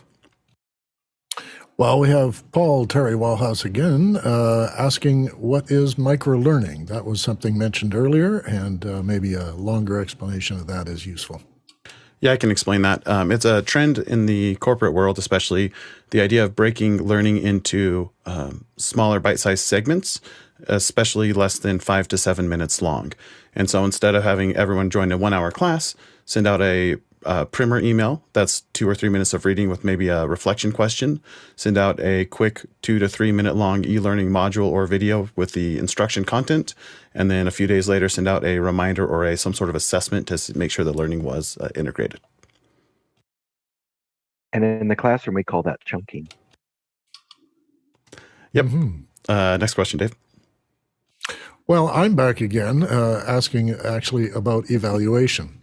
What are the risks regarding evaluation of teacher performance when using this protocol? Did you say risks, or did you say, okay. I called it risk because some people feel like their performance evaluation is almost more important than what they're teaching. Yeah, and Aaron, you're in the classroom right now, so you can critique my answer. Here's what happens with a lot of classroom observations in the K-12 realm. If Dave's my principal, he sends me an email, hey, I'm going to observe next week. I immediately get on Google. I might go to Teachers Pay Teachers, and I start looking for a good lesson. And I dig around and I find a good lesson. And I want it to be a surprise for the kids, but it's got to be doable, because I want the kids to be excited and amazed and not bored, because I want Dave to be impressed with how I manage the class. That is the cliche. Aaron and I do it pretty good. And then during the evaluation, everybody's super nervous because the kids are looking at me like, is this what it's supposed to look like? Am I doing it right? And I'm thinking, I hope this goes good, because I've never done this before. And I'm very nervous. And then the principal's being very brave because he likes me as a person and as an educator. And he's like, well, John, there were a couple of weird parts, but I'm going to go ahead and give you a satisfactory. And everybody kind of leaves with that feeling. So what's great about, if I say, Aaron, evaluation to next week, she's like, Iron Chef, you're going to be blown away. She doesn't have to do any special prep. She does the thing they do every week. And the kids operate at a high level of engagement. And she doesn't have to say things like, if you guys do a good job, we'll have a pizza party, because the kids are intrinsically bought in to the learning. So that's my relatively quick answer. Makes evaluations remarkably easier. Back, Dave, if you're a building administrator, you can literally do this. You can say, guys and gals, you can do an Iron Chef, a thick slide, a random emoji, or a math rep. Pick any one of those 4, I'll be happy. And think about it. Knowing what your evaluator is looking for is a pretty good feeling, as opposed to hoping to demonstrate it. Awesome. Let's jump back to you, John, and talk about what an actual EduProtocol is. Good. I think we're doing good with this. Okay, so what is an EduProtocol? I like to use the analogy of a Venn diagram. If I can get the slides back up. A Venn diagram is basically a simplistic EduProtocol. What grade level can we use this in? Nearly every. What subject area? Nearly every. And how many times to master? I love this. This came out a year or two ago on the 186th birthday of Venn diagrams. This is a Venn diagram of Venn diagrams. So it's something that can be universally tinkered with, toyed with. It's never perfectly mastered. It's open-ended. And so here's a couple of quick examples for you guys. If you're familiar with the good old KWL, what do I know? What do I want to learn? And what did I learn? I quit doing those within 2 months of being out of teacher school, because I realized it was 20 minutes of our lives gone with no definable learning. So our version of that is called thin slides. And I think you'll really like this, John. In a corporate environment, I'm not going to do this. I'm not going to ask people to raise their hands. I'm not going to popsicle stick them. I'm not going to draw poker chips. I just set up a slide deck that's shared and I go like this. Here's a word. Hepatitis B. Go. Everybody puts one picture and one word, and we're done in 3 minutes. Then everybody shares. And I'm very careful to not say present, because kids and adults freak out when you say present. So in 5 minutes, Dave, we can go from knowing nothing about hepatitis B or bloodborne pathogens to everybody has made a slide and everybody has shared. So I can judge how well this conversation is going, and the kids leave having done, everybody's produced something. And here's a little exemplar on the side. So this teacher has second graders doing thin slides for their sight words. And I know it's wordy, but listen to this. So this girl has a love of dogs, and every week she uses dogs to show me her knowledge of words. I keep waiting for it to get old, and she turns in an even better one and cracks me up. By the way, this teacher's been off on home hospital because she had broken her ankle. She's been out of the classroom for 2 months, but she's still interacting with the teacher, the students like this, and with the sub. So thin slides is a very simplistic iteration. If I'm teaching math, I go like this. Supplementary angles, you guys have 3 minutes. Make a slide and then tell me some observations. Now you can geek this up a little bit with the older kids. You can say, make a claim about what you found. You can tell me evidence of what you think is there, or you can say your reasoning for picking the image you did. So I'm just folding in CER all the time. Another classic one is the think, pair, share. You guys have heard of think, pair, share, I'm sure. And what happens at the end of the think, pair, share is I call on Harshid and he gives me a pretty good answer, and I roll with it. And I call on Mark Giuliani and he gives me a pretty good answer. And then I call on Chris Clark, the silent one, and you know what he says? They took mine. And the conversation is now over. So our version of that is called a cyber sandwich. And it's a pretty straight ahead thing. It goes like this. We give the kids something to read, usually. They could also see a video or PowerPoint. We give the students something to consider. On slide 1, Harshid is taking notes in any format I want. I could just say, Harshid, can you give me 4 important facts? It can be that general. Or I could say, I need 2 people that are important. Define these vocabularies. I can make the note taking whatever I want. Meanwhile, on slide 2, Chris Clark is doing the exact same thing. On slide 3, they build a Venn diagram together. So once they get to slide 3, they can talk all they want. After all the Venn diagrams are completed, then I do a Socratic seminar. I'm going to let the kids get out there and run a little bit before I mansplain them, also called correctile dysfunction. I'm going to let them get out and get their hands on the content, take some notes. We're going to clear up misconceptions they might have on their Venn diagrams or things they may have glossed over. And then we write a quick paragraph to wrap it up. So it's about a 10-minute read a note, 10-minute discussion, 10-minute write, 30-minute lesson. And here's the cool part, and I think Aaron's probably done this one. If I want to do this again tomorrow, all I have to do is change the link we're reading, and I'm done. So the prep is literally flick of my wrist. And if I teach 3 or 4 periods of bio and 2 or 3 periods of chem, we are going to do the same activity in both classes. I just changed the reading artifact. And you'll see here, this I think is a 4th grade classroom or 5th grade. We did it, we cyber sandwiched, and it was amazing. If you told me we were hitting 4 standards, I would call you crazy. So that's the good old cyber sandwich, another one of our classics. This is Can probably I interrupt you there? Yeah, jump right in. I think that's also a really helpful activity to do in a corporate setting, not just for corporate training, but in meetings. Yeah. And it really brings out those people who otherwise feel embarrassed or are more introspective, gives them an opportunity to think. Or the ones who are just waiting, the ones who are waiting to engage all the time, right? So it's a clear framework to collaborate. And I'm sorry to cut you off, John, but I wanted to. Yeah, I was just saying, I think you can use it in more than just an education setting. And so here's an example. Let's say that your bank has a staff meeting and you want to teach your staff members about Bitcoin. That should be important for bankers. And you put a photocopy in the mail to them, but they don't read it before the meeting because they're humans. And when you get to the meeting, they don't know anything what you're talking about. So you feel like you're going to do a 40-minute PowerPoint, and then they all leave snickering because you're not a good presenter. Cyber Sandwich fixes all that. You go like this, guys, here's a 2-page article. Let's go. And now you're walking around in my ringmaster mode, right? You're walking around going, hey, Dave, how was your weekend? Good job. How you like this article? Pretty cool. Mark, I wanted to ask you about this part. I can interact with the kids while they're working because I'm out of that George Clooney, Meryl Streep phase. And great observation, John, definitely. This is the next one that I wanted to share of our basic ones. This is the random emoji power paragraph. And if you guys see there, I've got the little hamburger.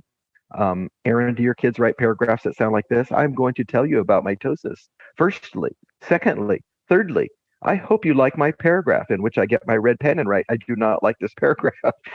So we do a thing called the random emoji power paragraph. And what we do, I'm going to switch over here. We give kids, watch this, you guys. And this is our free website.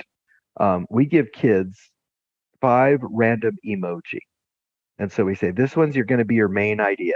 I had to wake up early to be on this Zoom webinar today. And I felt very alienated at the beginning because I didn't know Dave or Mark or Harshid yet. But now I think I'm falling in love with Erin's pedagogical practices, and I didn't even know her today. And I feel like we're going to just be tearing things up like the fire department, getting new ideas shared. And if anybody doesn't want to listen, they're making a big mistake. So we have the kids build these random emoji sentences, one sentence at a time, one emoji at a time. And the link for that is eduprotocols.com/class. It's in the slides. But basically, look at what this teacher said. Time for a little random emoji paragraph. You guys, look how much the students wrote. Student yells, I love writing. And then other student in disbelief, this is writing? So that's like pretty classic. And the idea there is that I can get kids to do about 4 of these in a half an hour. Now, in a classic English class in high school right now, they're happy for kids to do 5 paragraphs in a week. My kids are going to be doing 3 or 4 a day with immediate feedback. So your growth curve just explodes. And then the last one for the sample protocols here is the Iron Chef, which if you guys are familiar with the good old jigsaw model, and John Snyder, I'm going to beat you to the punch on this one. This one's awesome for corporate settings.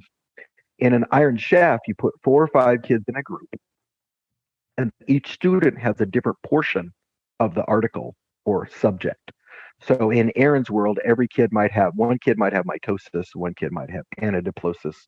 I mixed up my language arts and my science there. Mitosis, you could have anaphase, prophase, you could have all the different phases. You could have different major muscle groups. You could have different literary devices.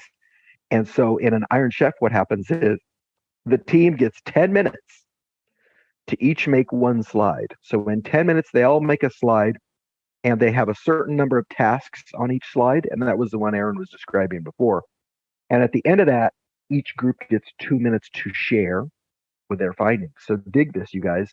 I can go from 0 to 4 literary devices in under a half an hour. And here's the best part. I'm doing almost none of the work. I'm just walking around making sure the kids are doing the work. So EduProtocols are really based on these 4 main ways to learn. I don't know if you guys have ever seen all 4 R's in one place, but we have repetition, doing the same task over and over.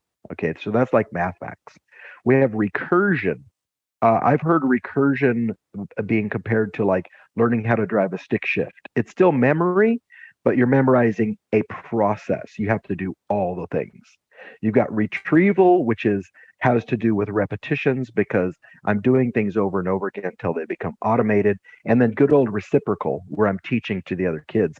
Do you see how if I do an Iron Chef every Wednesday, we're cooking with 4 R's every Wednesday because it's an Iron Chef. We know the Iron Chef process.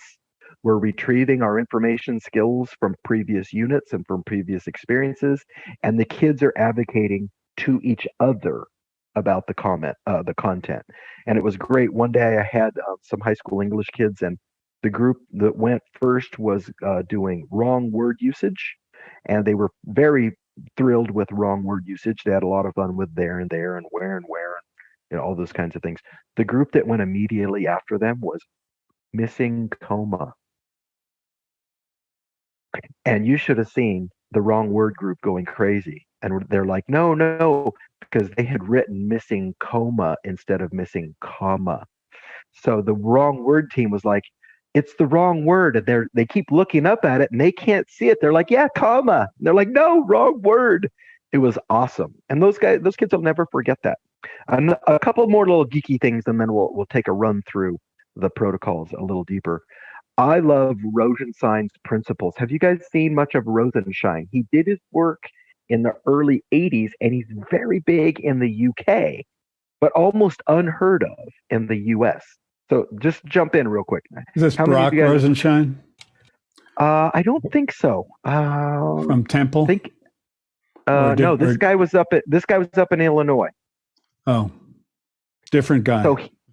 So here's what I love about this, though, you guys. I love this right here. This is in the early 80s. This side of the chart, let me color that arrow in a little better. This side of the chart is all of the brain science of what a classroom needs. This side of the chart is all of the classroom practices. And I just love the little web, because when I looked at it, I was like, oh my God, that's what my brain is doing when I'm teaching. I'm thinking about retrieval practice. Did we do a fast and curious on this? How are they doing? I'm thinking about spacing. We'll do an Iron Chef every Wednesday. I'm thinking about interleaving. I might have 2 different groups working on 2 different subjects on a cyber sandwich. Avoiding the overloading the students with cognitive load. So like Aaron was talking about, we do some practice reps before we go live. And it's just a really powerful chart. But my favorite thing that I found on this that was new was number 7 over here. Obtain a high success rate. And Rosenshine says you should not move on until the class average is 80% or higher, which is nearly impossible in the classic pedagogical approach. But Aaron, I'm going to defer back to you. How easy is this in protocols? Oh, incredibly easy. Incredibly easy. Like even just, I go back to 8 parts because that's the one that my kids are obsessed with. They're now leaps and bounds ahead of where my last year's plan book was in terms of grammar. The only things they're a little stuck on are things like interjections and conjunctions. But that's a quick 5-minute teach, and then they go off and they continue. It's fantastic. Yeah. And then if you haven't yet, then you're ready to move on to sentence parts. Now, remember my little graphic I shared at the beginning, the creative process? There's actually a technical name for that. It's the Dunning-Kruger effect. And the Dunning-Kruger effect starts like this. Your conviction is inverse to your knowledge. So I always think about it this way. When your friend says something like, hey, let's build a tree fort, the planning phase is really cool. But then you get down to the insecure canyon. All right, you're starting on the child's hill. You don't realize. And then the insecure canyon is, oh my God, we've never built anything. So I have no idea how to make a trap door or drive a nail or saw or do anything. And then as you go through the repetitions, you move up on the scale. But this is the Dunning-Kruger effect is what I'm trying to recreate in my classroom all the time, like 3 or 4 times a day. I'm taking kids through elements of this part. And then the other one that I have to master as a classroom teacher is Parkinson's Law. I don't know if you've heard of Parkinson's Law. Our shorthand for it is called the suck, because it's your time going away. But basically it says, if I assign an essay to 7th graders that's due next Wednesday, when are they going to actually do it? And the answer in every country I've ever worked in is Tuesday night. Late Tuesday night. Yeah, Tuesday night. In some cases, on the bus, Thursday morning or Wednesday morning. So I'm very, very cognizant of timeframes and protocols, and I think you can agree on that, Aaron. So we do this for 7 minutes, we do it for 9 minutes, we do it for 12 minutes. It's okay on the first day if it's not super high quality, because we're going to do it again tomorrow faster, and we can move through the content. It's a really cool process. Great. So, John, we are quickly running out of time, and we have a few more questions in the chat. If we can address those, we want to make sure our producers' questions have an opportunity to be answered. Dave, what's our next one? Our next one's from Paul Terry Walhus in Austin, Texas. He's asking, how do you recommend your students filter and structure their YouTube learning experience? Oh, well, I'm glad you asked. We actually have a protocol for that. There's a couple of protocols you can use for that. You could Iron Chef it. So give the kids a 5-minute video, and each student is responsible for a section of the video, and they have to take notes, and they have to put a visual representation. And like Aaron mentioned, they have to put a secret ingredient because that's what makes it a party. So for example, if we were doing something on the French Revolution, I would say you need these, you need to hit 4 facts, and then you need to have a primary source based picture. And then your secret ingredient in this one has to be a quote about the French Revolution, not by Marie Antoinette, because I already know that let them eat cake one. There's another one we do called thick slides. Remember earlier I talked about thin slides, 1 picture, 1 word. A thick slide, and I'll bring up an image of this while I'm talking that we can show. A thick slide is basically deconstructed note-taking. Have you tried thick slides yet, Aaron? Not yet. That'll be one we're going to start in January. Okay, so a thick slide is a deconstructed paragraph. I'm going to show you guys one right here. Where is it? There we go. This is the original thick slide from 2002, if you guys want to put my screen up. So in a thick slide, what we have is a title, a subtitle. We have 2 pictures. We have a student-generated caption on each, and then we have 1, 2, 3, 4 facts there where it says the rules. We make a little comparison, which I tell the kids, it's not a full Venn diagram. We don't have time for a full Venn. And then we have a first and third person quote. Now, as you guys are looking at this, here's what I would tell you. A 6th grader made this in 2002 on a 400 megahertz IBM laptop on Windows 95. And this is what I teach my kids to do with a high level of accuracy on text or video. And check it out. Here's the best part, Aaron. When you get into this, we could do one of these on Monday, one of these on Tuesday, one of these on Wednesday, one of these on Thursday. I'm going to give the kids the structure, find a video about Caesar's political history, find a video about the Colosseum, find a video about the Roman Senate. They're going to gather notes this way.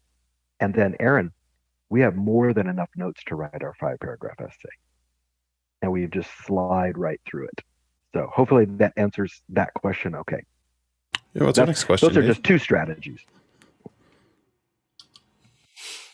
Our next one comes from Harshid on the panel here. He's from Daytona Beach, Florida.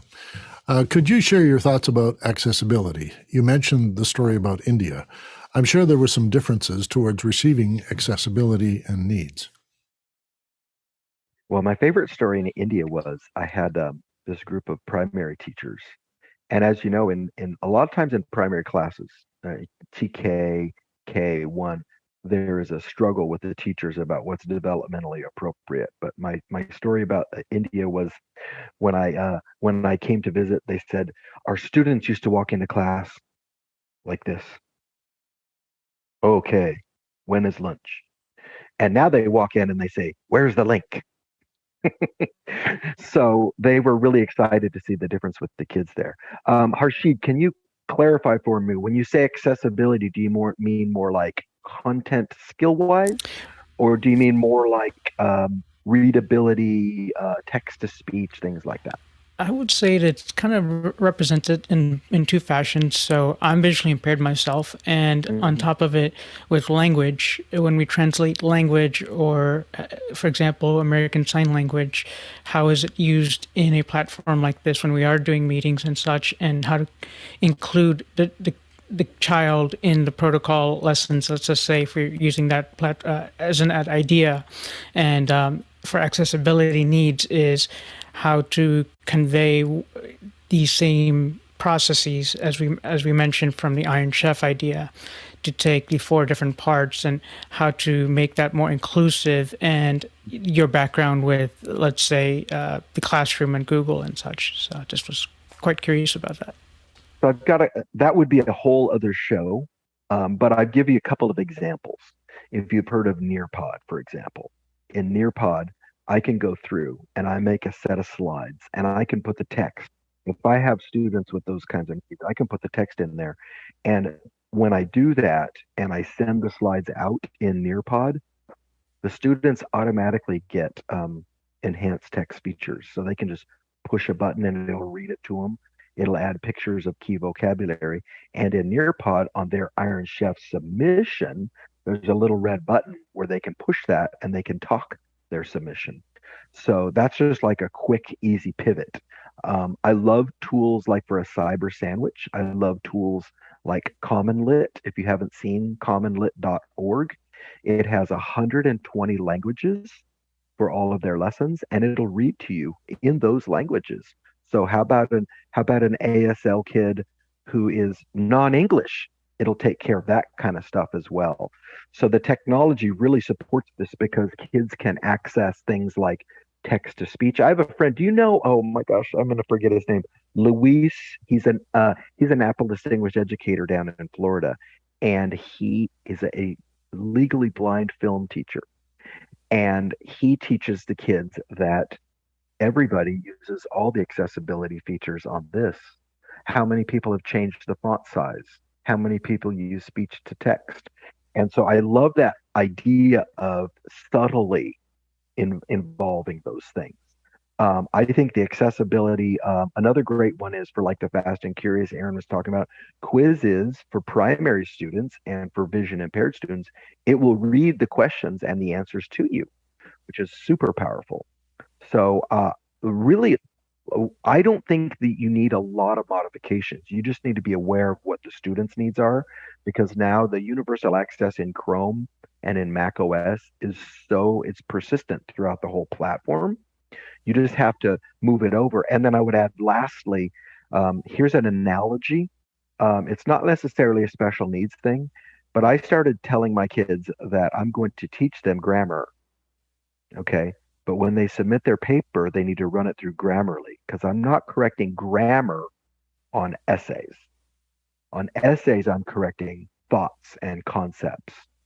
And because I use grammar and I'm 58 years old, so that is a life skill. So I want them using those tools, even if their learning difficulty is just being bad at grammar. One of the best presents I can give them is to be good at grammar, and Grammarly and tools like that help boost that. So hopefully that helps some.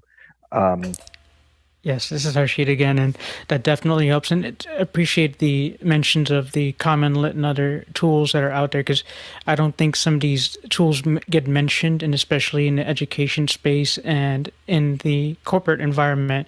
We could, go back to these tools like GIMP and some of these other things that I've heard. It's kind of the first to me for today. So, it gives me good research to go look that stuff up, and appreciate the answers. And really quickly, Aaron, what's your classroom use? How has that helped with students with accessibility? So I use Google Slides because that's what my school district uses. And a lot of the times my students are able to use the text to speech, or in things like Blukit, they actually have an audio feature now where I can record myself reading the question and all the answers. So all my students, I have many IEPs, ELL students, we all do in our classrooms, and all of my kids have been able to access that with all the different tools that Google gives, Nearpod gives, and other websites that we use. Or if I could say it the inverse way, if you're only expecting kids to write essays on paper, Harshid, I cannot answer your question. And if you're only expecting kids to write 5-paragraph essay in Google Docs in Times New Roman, black font only, I can't answer your question. If you're willing to look at the bigger picture of how you use your own cell phone to get through the day, all of a sudden this whole universe of options opens up. And I work with primary students who in some ways are learning disabled, right? They don't know how to type yet. They don't know how to spell. And they're sitting there working in silence when I visit, and I say, why aren't you helping each other? And they go, that's cheating. I go, it's not a test. We're practicing. And it's amazing because the chatter speeds up and so does the scoring. And so my logic is, if we can score high Monday, Tuesday, Wednesday, Thursday, then Friday we can be quiet on the test, but we will have quality reps in.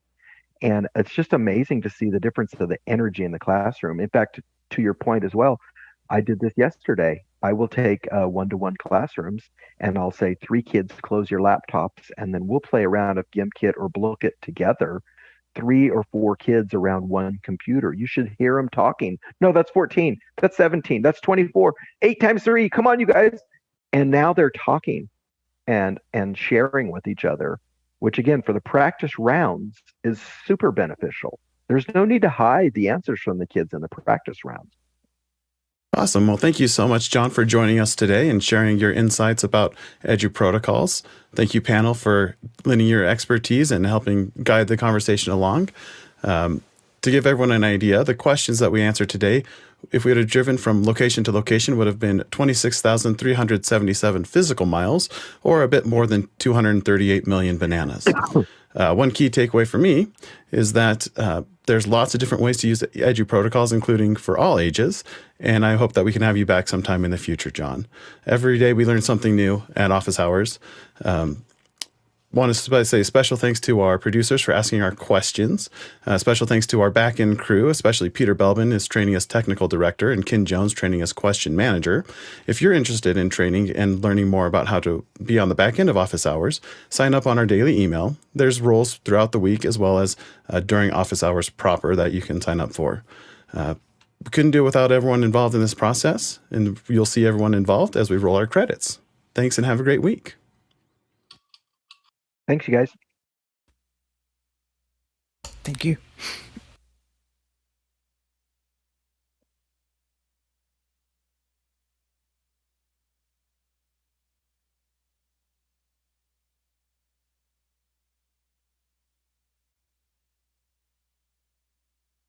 Aaron. Yes. Don't be a stranger. I like where you're at. You're kicking butt. It looks like that we're going to have another academy next summer at Notre Dame. So be on the lookout for that. Okie dokie. Will do. And I'll be at the seminar next weekend too. Oh, yay. Very cool. Awesome. Well, thanks, everybody. We'll see you later. Sounds great. Have a great week, all. You too. Thanks, everybody. Thanks. Have a great weekend, everybody. Yes. You guys did well. Thanks for the good questions, Dave and Harshid in particular. Absolutely. No problem. You have a good afternoon. That's the plan.